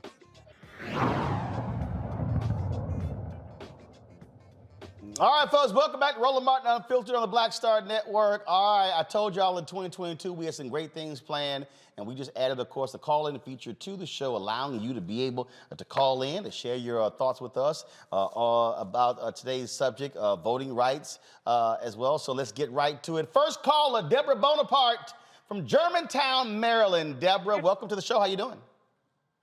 I'm here. I'm fine. How are you? Doing great. Happy New Year to you. Yes, indeed. What's on your mind? Well, if it comes to voting rights, we risked our lives in COVID to bring all three houses of government and the Department of Justice. I don't have any problem with them having the power. Do they have the will to use it? Don't come to me in September and October with a, come vote for me. Show me. It's been a year. Okay, we got one sedition charge with the attack on the Capitol, 750 people arrested. It took them 14,000 Black Lives Matter people were arrested last summer in 2 months. A lot of them sat in jail for months. Mm-hmm. I donated to the NAACP Defense Fund trying to get them out. If the Democratic Party, and what I'm hearing from the young people, I had to beg my sons to vote for Biden. I wanted to vote for him, but the younger people are disillusioned. They do not believe this Democratic Party has their best interest at heart, and they are going by history. Time after time, and through the entire Obama, I love Obama. Let me tell you what Obama did for me. WIOA, Workforce Investment Opportunity Act. That is how he got around the jobs bill. He put it in the Department of Unemployment. So I went back to school. But I was out of a job through Obama's entire 8 years. Not out of a job, but contracting. 6 months on, 3 months, that kind of thing. I didn't get a job until Trump got in. But these young people do not see a future. Both my kids have degrees. They're working for, $20, $25 an hour right now. It's serious out here. And the Democratic Party does not seem to realize that they are using 80 million votes and flushing them down the toilet. We will not do this again. I know we will do something else. Raise another party, raise up some babies in the Democratic Party, whatever, but we've got to do something. And we've got to do it now. You can't wait till September. Yep. I don't care if it's $5 per black person. You got to invest in order to make this thing happen. Give to the people who are willing to fight for you. I love Jamie, and I've written to him many times. Listen, we want to give you the money, but we're going to find a different way to support the people who are willing to fight. And that's what. I'll tell you, Derek. Here's my whole deal. As opposed to giving to the party, give to groups like Black Voters Matter. Give to New Georgia Voter Project. Give to the people on the ground. That money, that's to me same thing. Look, Warnock is raising lots of money. That's important for the campaign, for staff, and for TV ads. But the reality is, when we're also giving to the people on the ground, they're the ones who are going into these communities, reaching these people. I would dare say, Deborah, that's how where you can also place your money. Okay. Yes. Deborah, I appreciate it. Thanks for calling. Look forward to you calling us again. All right, folks, let's go to, let's see here. Angel Perry calling from Woodstock, Georgia. Angel, you there? Hey. Yes, I am. Hey, Robert. How you doing? I'm good. Thank you. I'm sorry my voice is hoarse. I got a Doberman. I've been chasing him. I'm glad you took my call. I'm not as well versed as your panel and everyone else on your panel. I want to give them a compliment, but I need to say to you, brother, I have watched you since I was a teenager. The energy that you bring for our people is unmatched. No one else fights for us as hard as you do, and I really appreciate you. I appreciate it. Thank you very much. What's on your mind? Well, what's on my mind is I come up in Kentucky, Louisville, Kentucky, under Mitch McConnell, and I have watched generation after generation after generation, even in my family, bear the effects of the hands of this man and everything that he had to do with not only my grandmother, but the entire state. It's just under a blanket of despair. And to even bring you into their homes today, they get nervous as if they don't know we're free. We're free. However, I heard you mention you have that trip to Liberia. I know y'all need a nurse. You got a 4-person crew. Bring me with you, because that's what we really need to do. We need to go home. We did not ask to be here. Roland, you know we did not ask to be here. I got you. Well, but I will tell you this here. It's also an issue there between the Americo-Liberians and the indigenous people. And so even that's a battle there, because the indigenous people see the Americo-Liberians as being colonizers. So even I hear your point, and I've been doing a lot of research lately as a result of that. So you have different factions even in Liberia as a result of the last 200 years, but I understand your point. Angel, I appreciate it. Look forward to you calling us again, okay? I thank you for your time, brother. Keep doing what you're doing. I will do. Thanks a bunch. All right, panel, let's go to Paris, France. Ernest Olivier Mbong. Ernest, how you doing? Ernest? Hello, how are you? You calling us from Paris, France? Exactly, I'm calling from Paris, France. I'm spending my night watching you every single day since around 2 years already. Oh, I know, because you sent me an email. Because I told you, I look up everybody's name. We double check. You sent me an email just last month. I got you. No, you exactly. sent me an email on December 3rd, 2020. I got you. My goodness, you got to record everything. That's why you're good. I got receipts. What's on your mind? Okay, first of all, I would like to thank all the panels, those who are there tonight, and the whole day, especially first day on Dr. Kerr. I mean, this guy is just fire. Okay? I'd like to thank for all of you because the show you're doing is just providing us just inside of the U.S. how our people are treated there, and it's really important for us, for someone like me from Africa, to see the information from my brother eyes, not from white, when mainstream media were showing us what they want to show. I mean, it's the same thing you're living here. Down there, it's exactly what we're living on. The same white supremacists you are dealing with on daily basis, since centuries. They are the same guys who are treating us like, I don't want to say the word, but it's shit. Okay? So it's really important what you're doing, the job you're doing. It's so efficient. It's so important. I cannot vote in the U.S., but it's really important. Every single fight you are bringing on the table, that people must understand how efficient, how critical what you're doing, and all the panel, what you are bringing like information for us. It's so important, Roland. I just want to bless you and bless all the panel and tell you how important the work you're doing is for us, for every African worldwide. So keep doing what you're doing. I'm supporting as well as I can. Give my little contribution every single month. But if I can do more, I will. If you need to have contact in Cameroon, for instance, right now we have African Cup of Nations. I was wishing that it may be broadcast on your panel. I don't know if on the final or whatever. Everything I can do, just send me an email. I will try to do my best because it's so important. I'm doing it because I know what you're doing is so important. I appreciate it, and we'll definitely do that. You said Cameroon? Cameroon. Okay. Yes. All right. 237. All right, Ernest, I appreciate it. We call my country the Little Africa, so you know what's me. I appreciate it. Thanks a lot. Thank you very much. Thank you.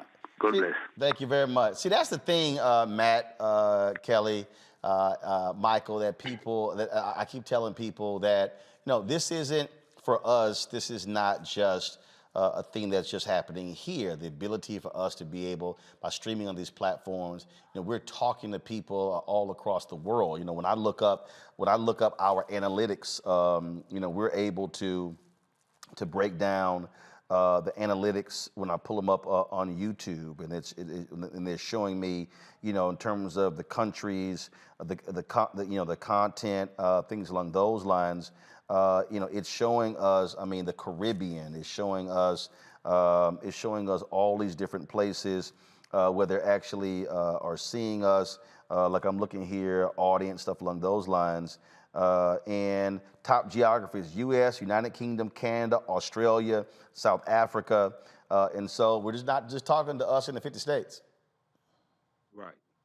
Right, and that's what it's about. This information has to get out worldwide. We're dealing with a lot of people. We're dealing with African people around the world, people of African descent around the world. We're dealing with Pan-Africanism, and we have to understand how what happens in other areas of the world impacts African Americans here. What happens here impacts African people around the world as well. So this is why this vehicle is so important. To that point, Kelly, it's really interesting. I was sent something on Facebook. It's a sister. She teaches in Shanghai, and she goes, "Oh, we've met." I'm like, "When did we meet?" She says, "Oh, I was at your CBCF party." She's like, "Yeah, when I live in the States," she said, "I'm from Houston. I was at your party," and then sent the photo. And I was like, "Yo!" And so she wants us to do a segment for Education Matters on African Americans who are teaching right now in China. I was like, all right, we can do that. So again, that's the thing that people have to understand in terms of how we're able to reach folks, not just here, but also abroad. Well, that's the beauty of streaming and the way in which you have decided to basically share the news, and specifically news that affects Black people across the globe.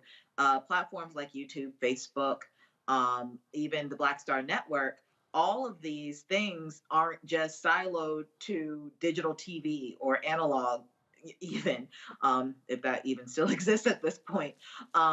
It is global now. This is a global news show that happens to talk about mainly American issues. And I think that's what's beautiful about your show, the fact that it has room to grow and is growing, both in reach and in topics that affect Black people across the diaspora.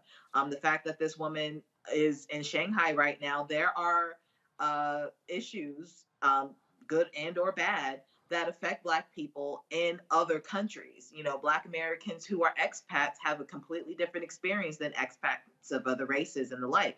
So bringing that onto your show is absolutely something that can be addressed.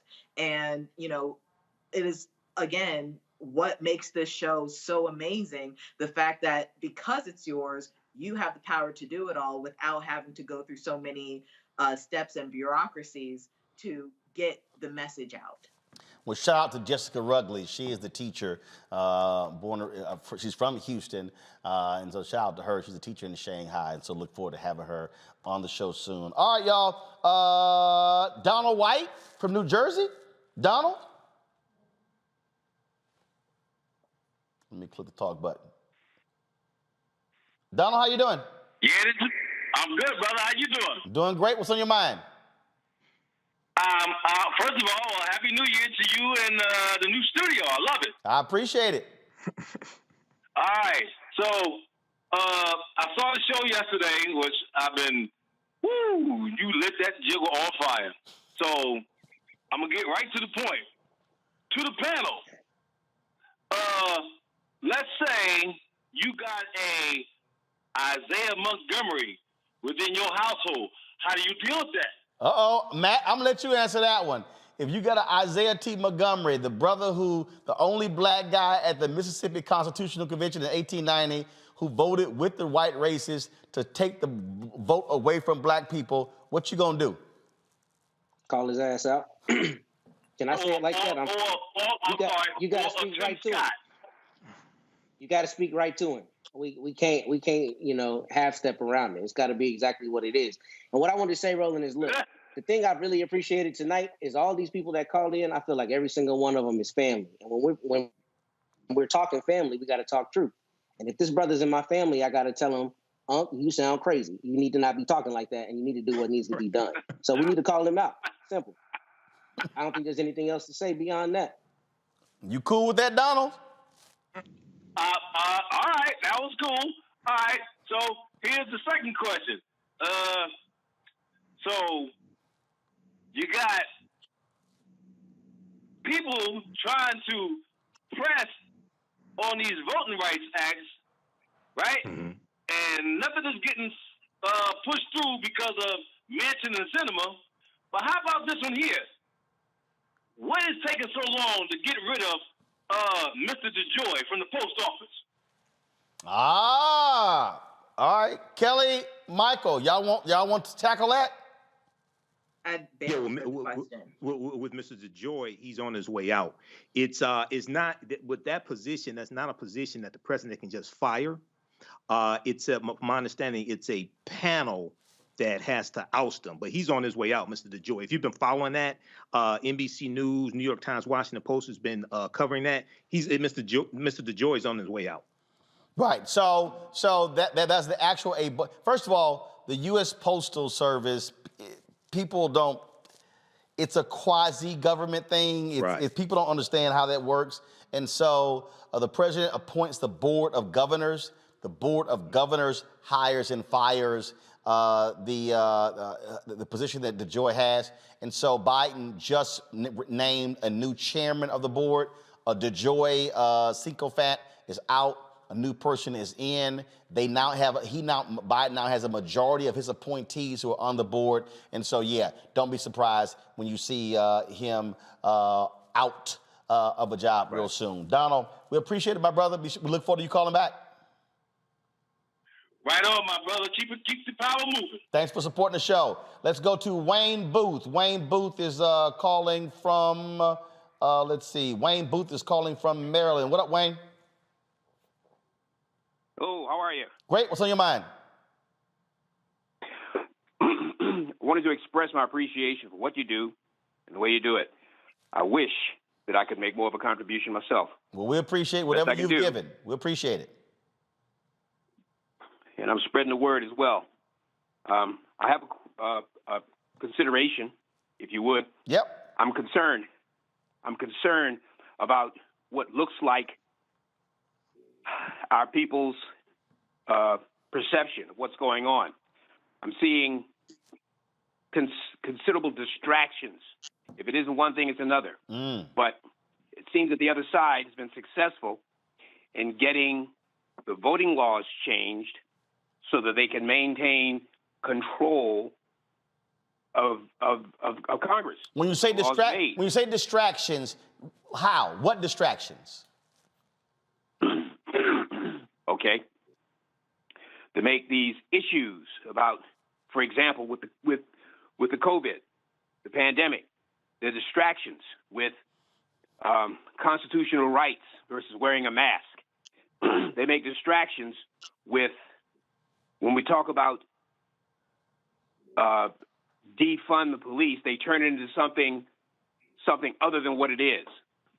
They're busy throwing blame to Black Lives Matter and other groups so that we stay distracted from trying to get Congress in order. So what do you what do you want Congress. What do you want us to be focusing on?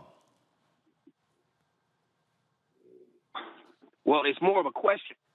Okay. Is there anything that can be done to help us focus and get away from these distractions? Let's see here. Who on the panel do you want to tackle that first? Matt, Kelly, or Michael?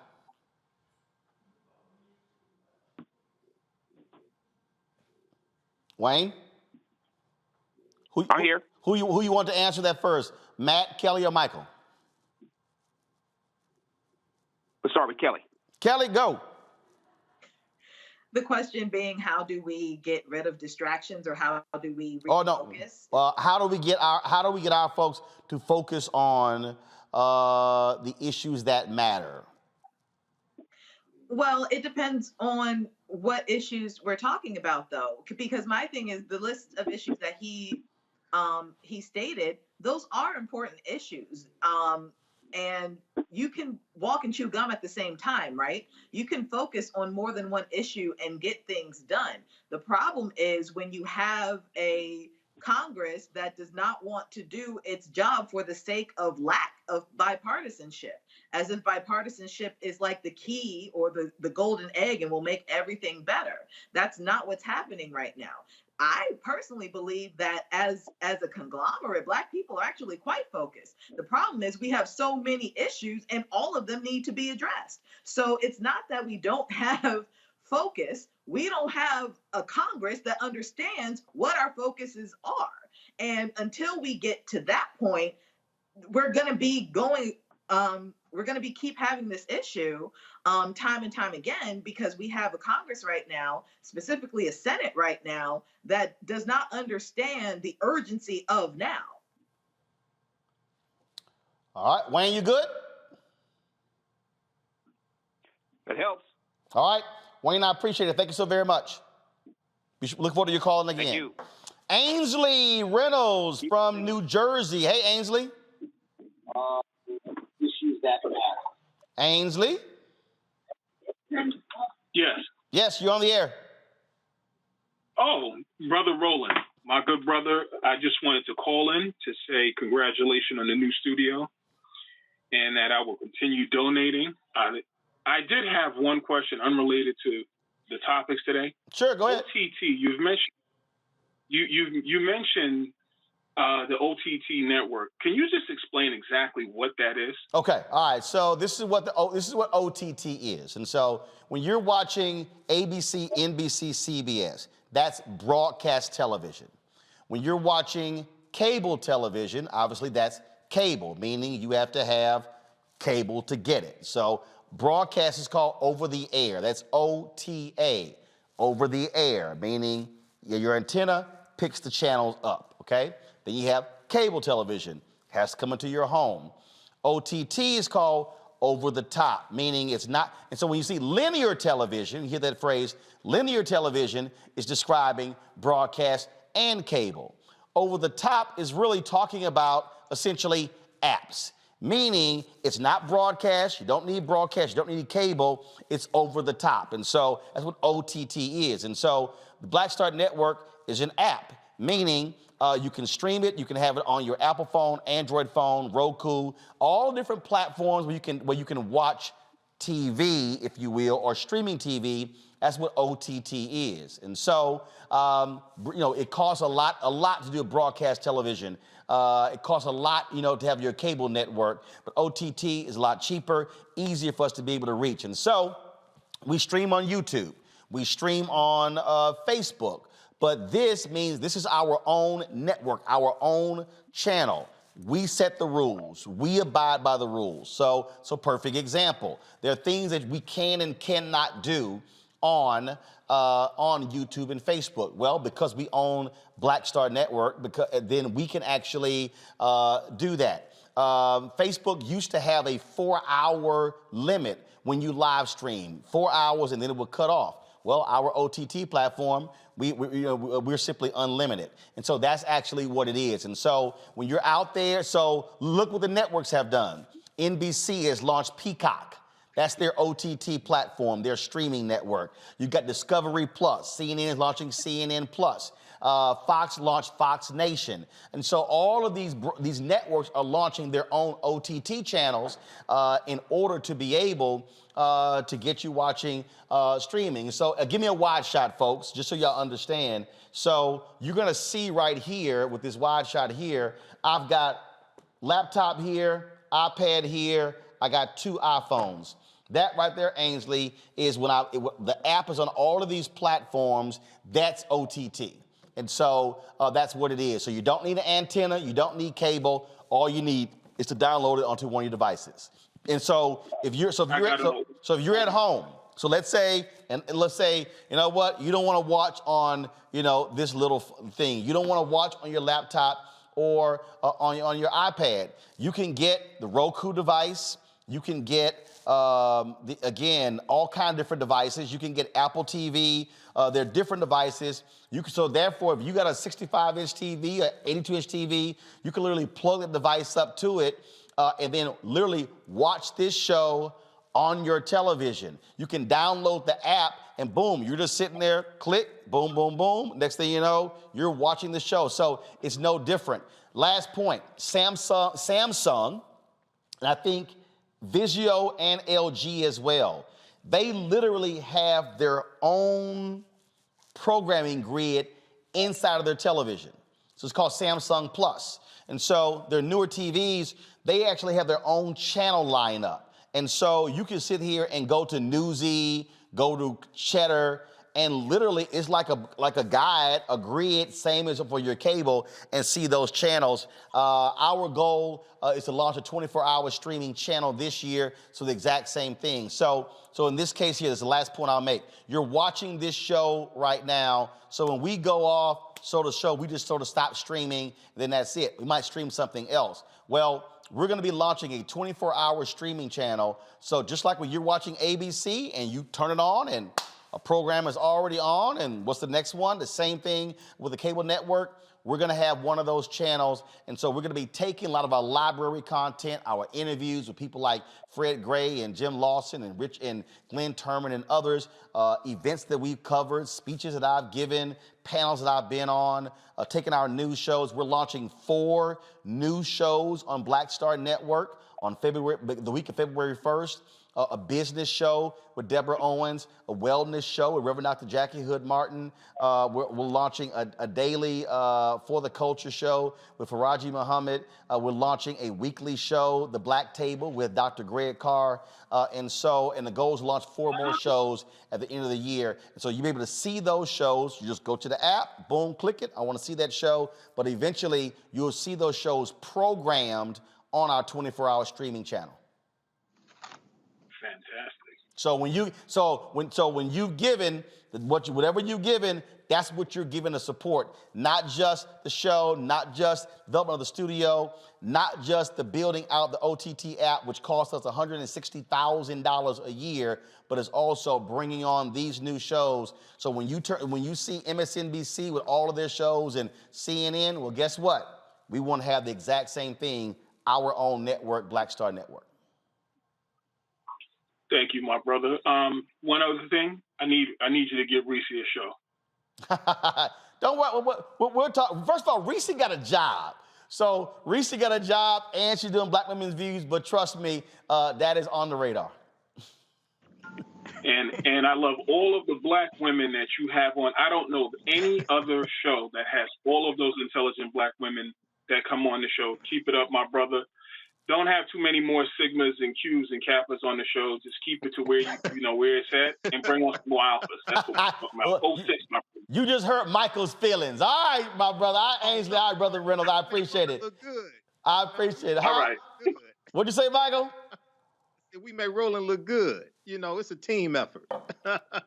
Now, you know a Sigma ain't never made no alpha look good. Oh, yeah, I was about to say, I'm not exactly sure what he's talking about. I don't know what he's talking about. You got 2 of us on your show. I don't know. Matt, you in a frat?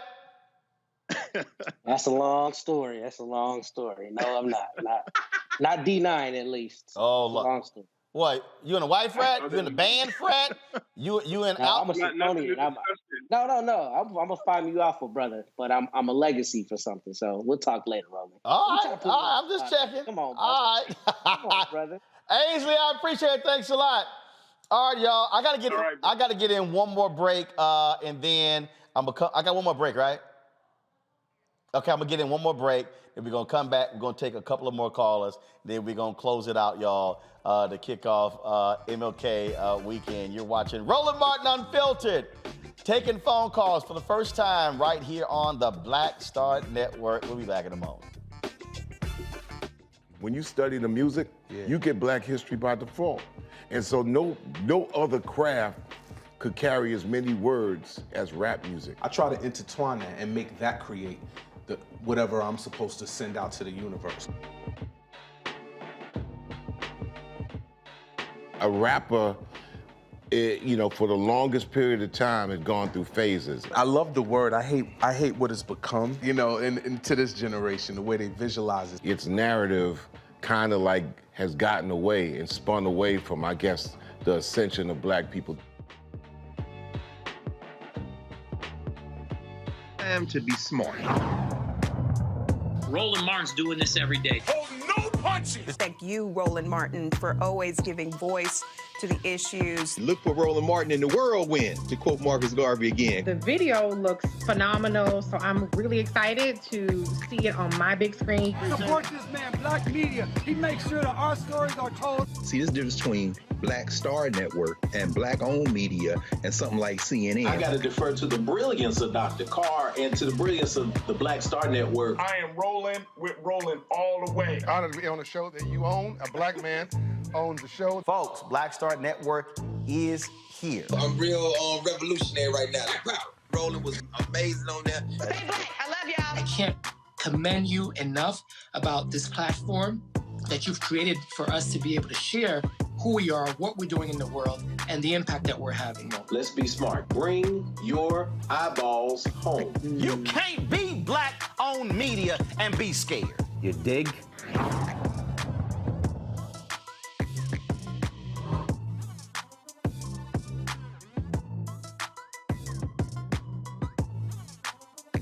I'm Angie Stone. Hi, I'm Teresa Griffin. Oh, Roland. Hey, Roland, I am so disappointed that you are not here, first of all. Where's our dance? It's like we get a dance in every time I see you. And so now you're not here for me to dance with, sir. You and your ascot. I need it. I need that in my life right now. Okay, I love you, Roland. What's up? I'm Lance Gross, and you're watching Roland Martin Unfiltered. Man, I just saw this news right here. My goodness. Breaking U.S. reports 926,693 new coronavirus cases in one day, setting a world record. Omicron is not playing, y'all. And you know, this is just one of those things, Matt, Kelly, and Michael, that, you know, is get used to it, get adapt to it. You just don't know. I mean, like literally, you can be walking around and you don't know. Some folks are asymptomatic, and then some folks they might get sick and they might be coughing or sniffling, and now it's sort of like, they got the COVID, or is it allergies, or is it the cold? I mean, you literally just have no idea, and so so when I start thinking about, you know, they said we're gonna have an Essence Music Festival this summer, you know, NBA All-Star Game, Image Awards. I don't know. Not sure. They may have to do a virtual music festival. I'm not sure about that. All that stuff is tentative. It's based upon the COVID levels at that time. All that is tentative. Yeah, it's crazy. So, you know, but again, 926,000 cases, setting a world record. All right, let's get these calls out of the way so we can get right to the weekend, y'all. Kenneth McCrae from Los Angeles. What up, Kenneth?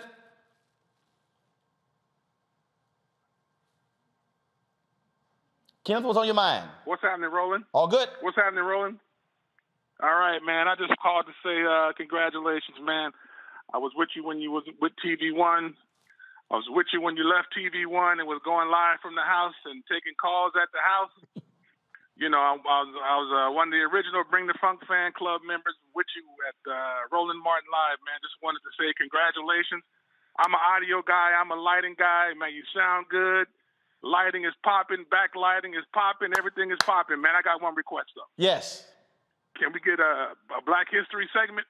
Maybe once a week. I'd be willing to put some money in Black to help History sponsor segment. that. You got like what? Define like what? What do you mean? Like you know, you got two brothers there, Dr. Carr and Brother Michael Imhotep. Both can definitely go hard in the paint. They can talk about, you know, the Black experience in America, all of our heroes here, but then also the greater aspects of our history that deal with what we did before the enslavement period. Okay. All right. Which I think is equally, in some instances, more important. All right. We'll think about that, and we ain't got no problem accepting more donations to make that happen. So. Yes, sir, brother. Just congratulations. Keep going, brother. I appreciate it, Kenneth. Thanks a lot. Thanks for watching. Be sure to call in again. Let's stay in California. Dick Goodwin. Dick, you're on Roland Martin Unfiltered on the Black Star Network. First time caller because it's the first day. It's Vic Goodwin. Say it again. I said it's Vic Goodwin. Vic. All right. Got it. Yep. Vic Wicked on YouTube. Got it. All right. Hey, shout out to Hangster. He asked for a shout out. All right, Hangster. Kelly, looking wonderful as always. Michael, keep it up. Matt, it's nice to see you, brother. Roland. Thanks. Man, you are breaking all types of barriers down with everything that you're doing, my brother. I appreciate what you're doing, how you pushing the culture forward, how you are, you know, informing us and keeping us engaged. The worst thing that ever happened was for them to start taking rights away from us. Mm-hmm. And now that we woke, they hoping we go back to sleep, but we ain't going back to sleep. So that's the whole reason why they doing this suppression and everything, man. I'd like to get Brother Matt's thoughts on what they trying to do to Marilyn Mosby. Oh. Yeah, I'm glad you asked that question, brother. Vic, thanks a lot. I appreciate it. Matt, go ahead. I don't know what they're doing beyond what they always do, which is when you see a Black person flying high, you try to shoot them down. That's what it is. Marilyn's done a lot of great work there. When I was in the DA's office here, in fact, the DA I worked with sat on the panel with her, and that has never seen the light of day. But the work she's done in Baltimore has been really strong work, her and her husband. So I think they're out to get her. I haven't seen the evidence, but I know that her attorney, Scott Bolden, is one of the best in the country. So she will have top flight representation. And hopefully we'll learn that this is a witch hunt. All right. We appreciate it. Let's go to Chicago. Z, how you doing? Hi, Roland. How are you? Doing great. I I can't believe I'm talking to you. How y'all doing? Kelly, the my baby doll, she's so pretty, look just like my baby.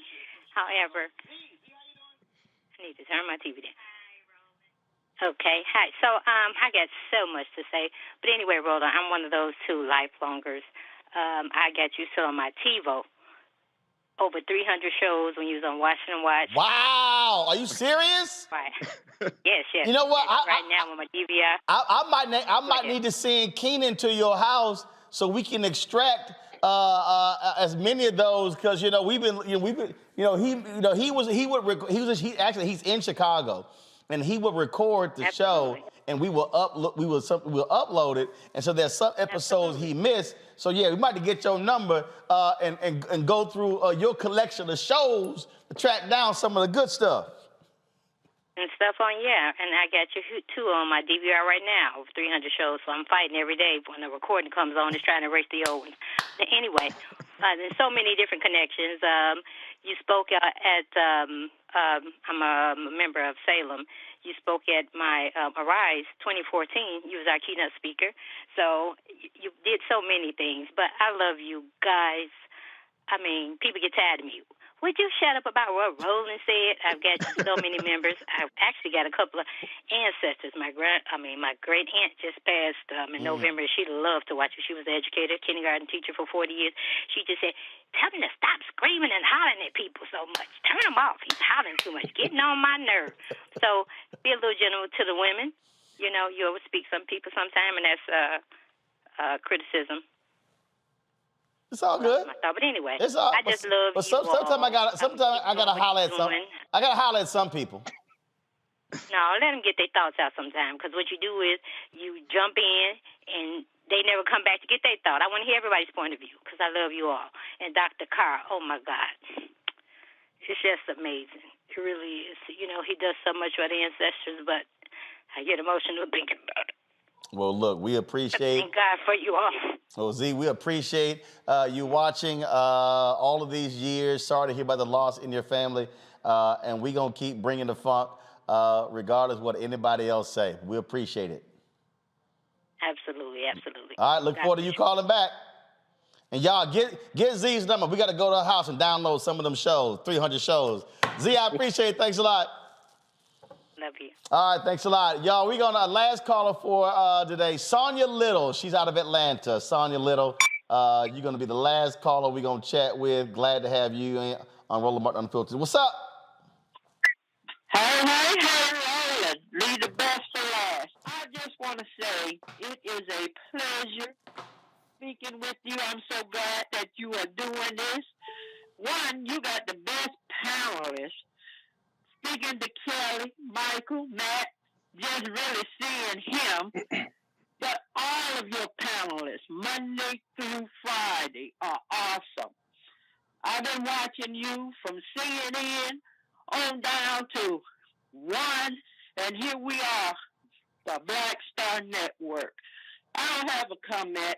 I'm just enjoying what you are doing for the Black community. And I love it. Because when the pandemic made all of us start watching YouTube and everything. And I said, woo, that's my man William. I said, okay, let's see what he gonna say. And I said, man, if I don't support this man, I'd be a fool. Baby, I just want to say you got it going on. I'm going to keep supporting. I love you. I love the panelists. Like I said, you got the best, Monday through Friday, no matter which one we get. Kelly, love you. Sometimes I laugh at them when they don't get your title right.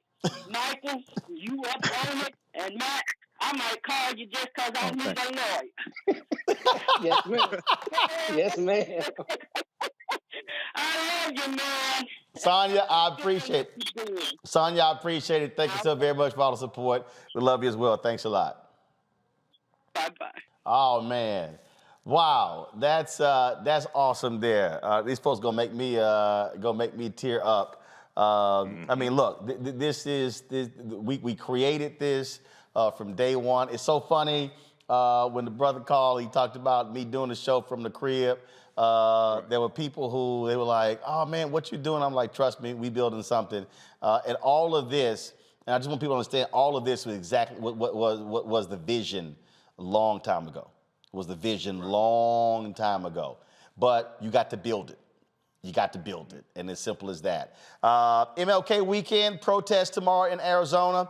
We'll be sharing that news. And I'll say this here, Matt, Kelly, and Michael, any politician, any company that puts up an MLK quote or a comment, we need to be asking what you doing to staying with King.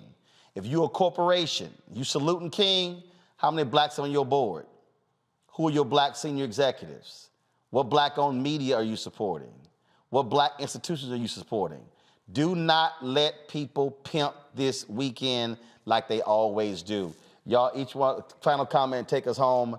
Let's go, Kelly first. I just want to thank you for this opportunity coming on your show every week.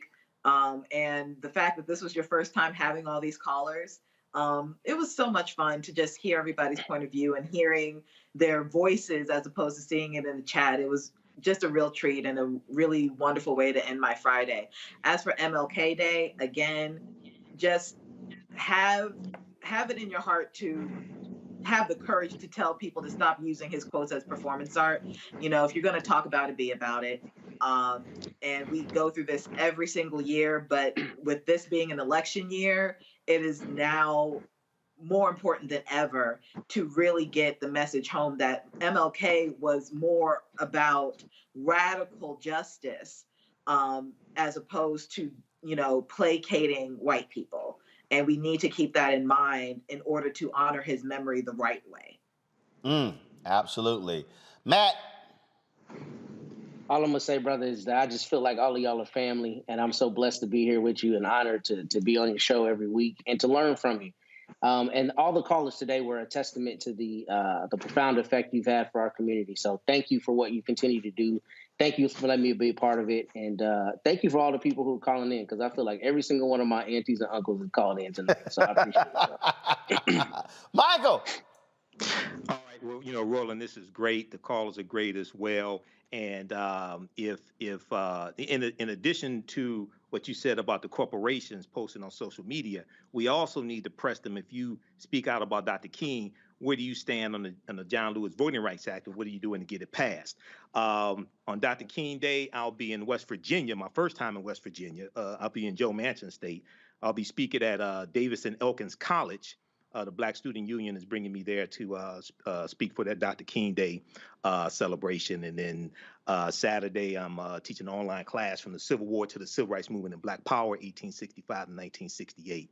So people can follow me on social media for more information about that, or visit AfricanHistoryNetwork.com. But once again, thanks, Roland. And John Lewis was a Sigma, Dr. King was an Alpha. They worked together. So that's what we're doing. There you go. But the key, he was an alpha. All right, y'all. I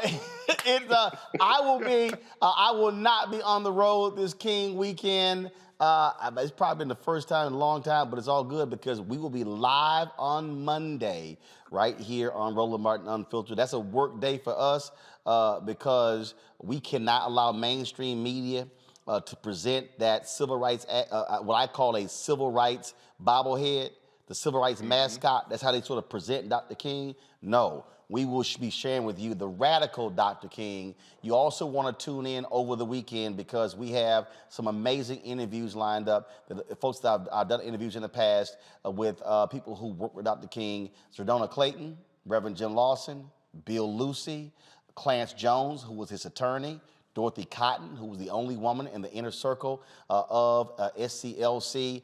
We've got Clyburn Carson with the King Institute at Stanford University. We got all of that, and we will be streaming that this weekend. Yo, let me just guarantee y'all this right now. Ain't no black targeted or black-owned network.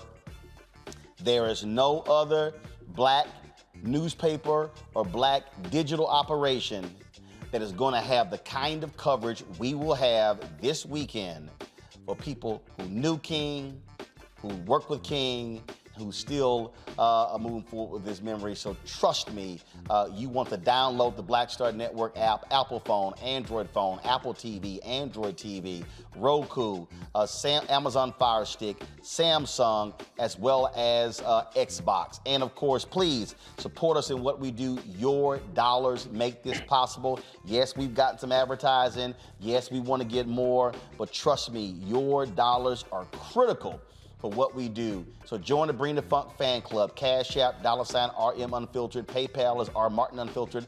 Venmo is RM Unfiltered. Zelle is Roland@RolandSMartin.com. Roland@RolandMartinUnfiltered.com. If you have given to us via Cash App, Venmo, or Zelle, send an email to info@Black Star Network. Info at Black Star Network, so we can put your name and your email in the database, so you will be on our email list and our email blast. And again, I'm just letting y'all know, only Bring the Funk fan club members are going to be able to call in. That's one of the perks. Again, we don't put a limit. We don't put a minimum contribution on it, but it is important for us to pay for this, y'all, because it ain't free. And I got no problem telling y'all, this is $15,500 a month.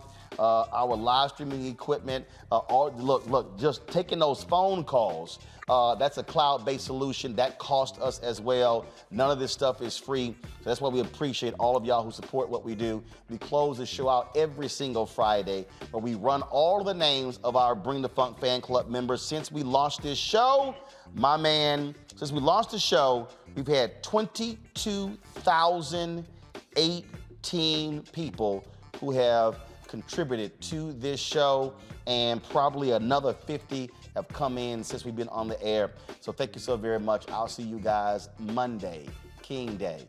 Roland Martin Unfiltered on the Black Star Network. Holla!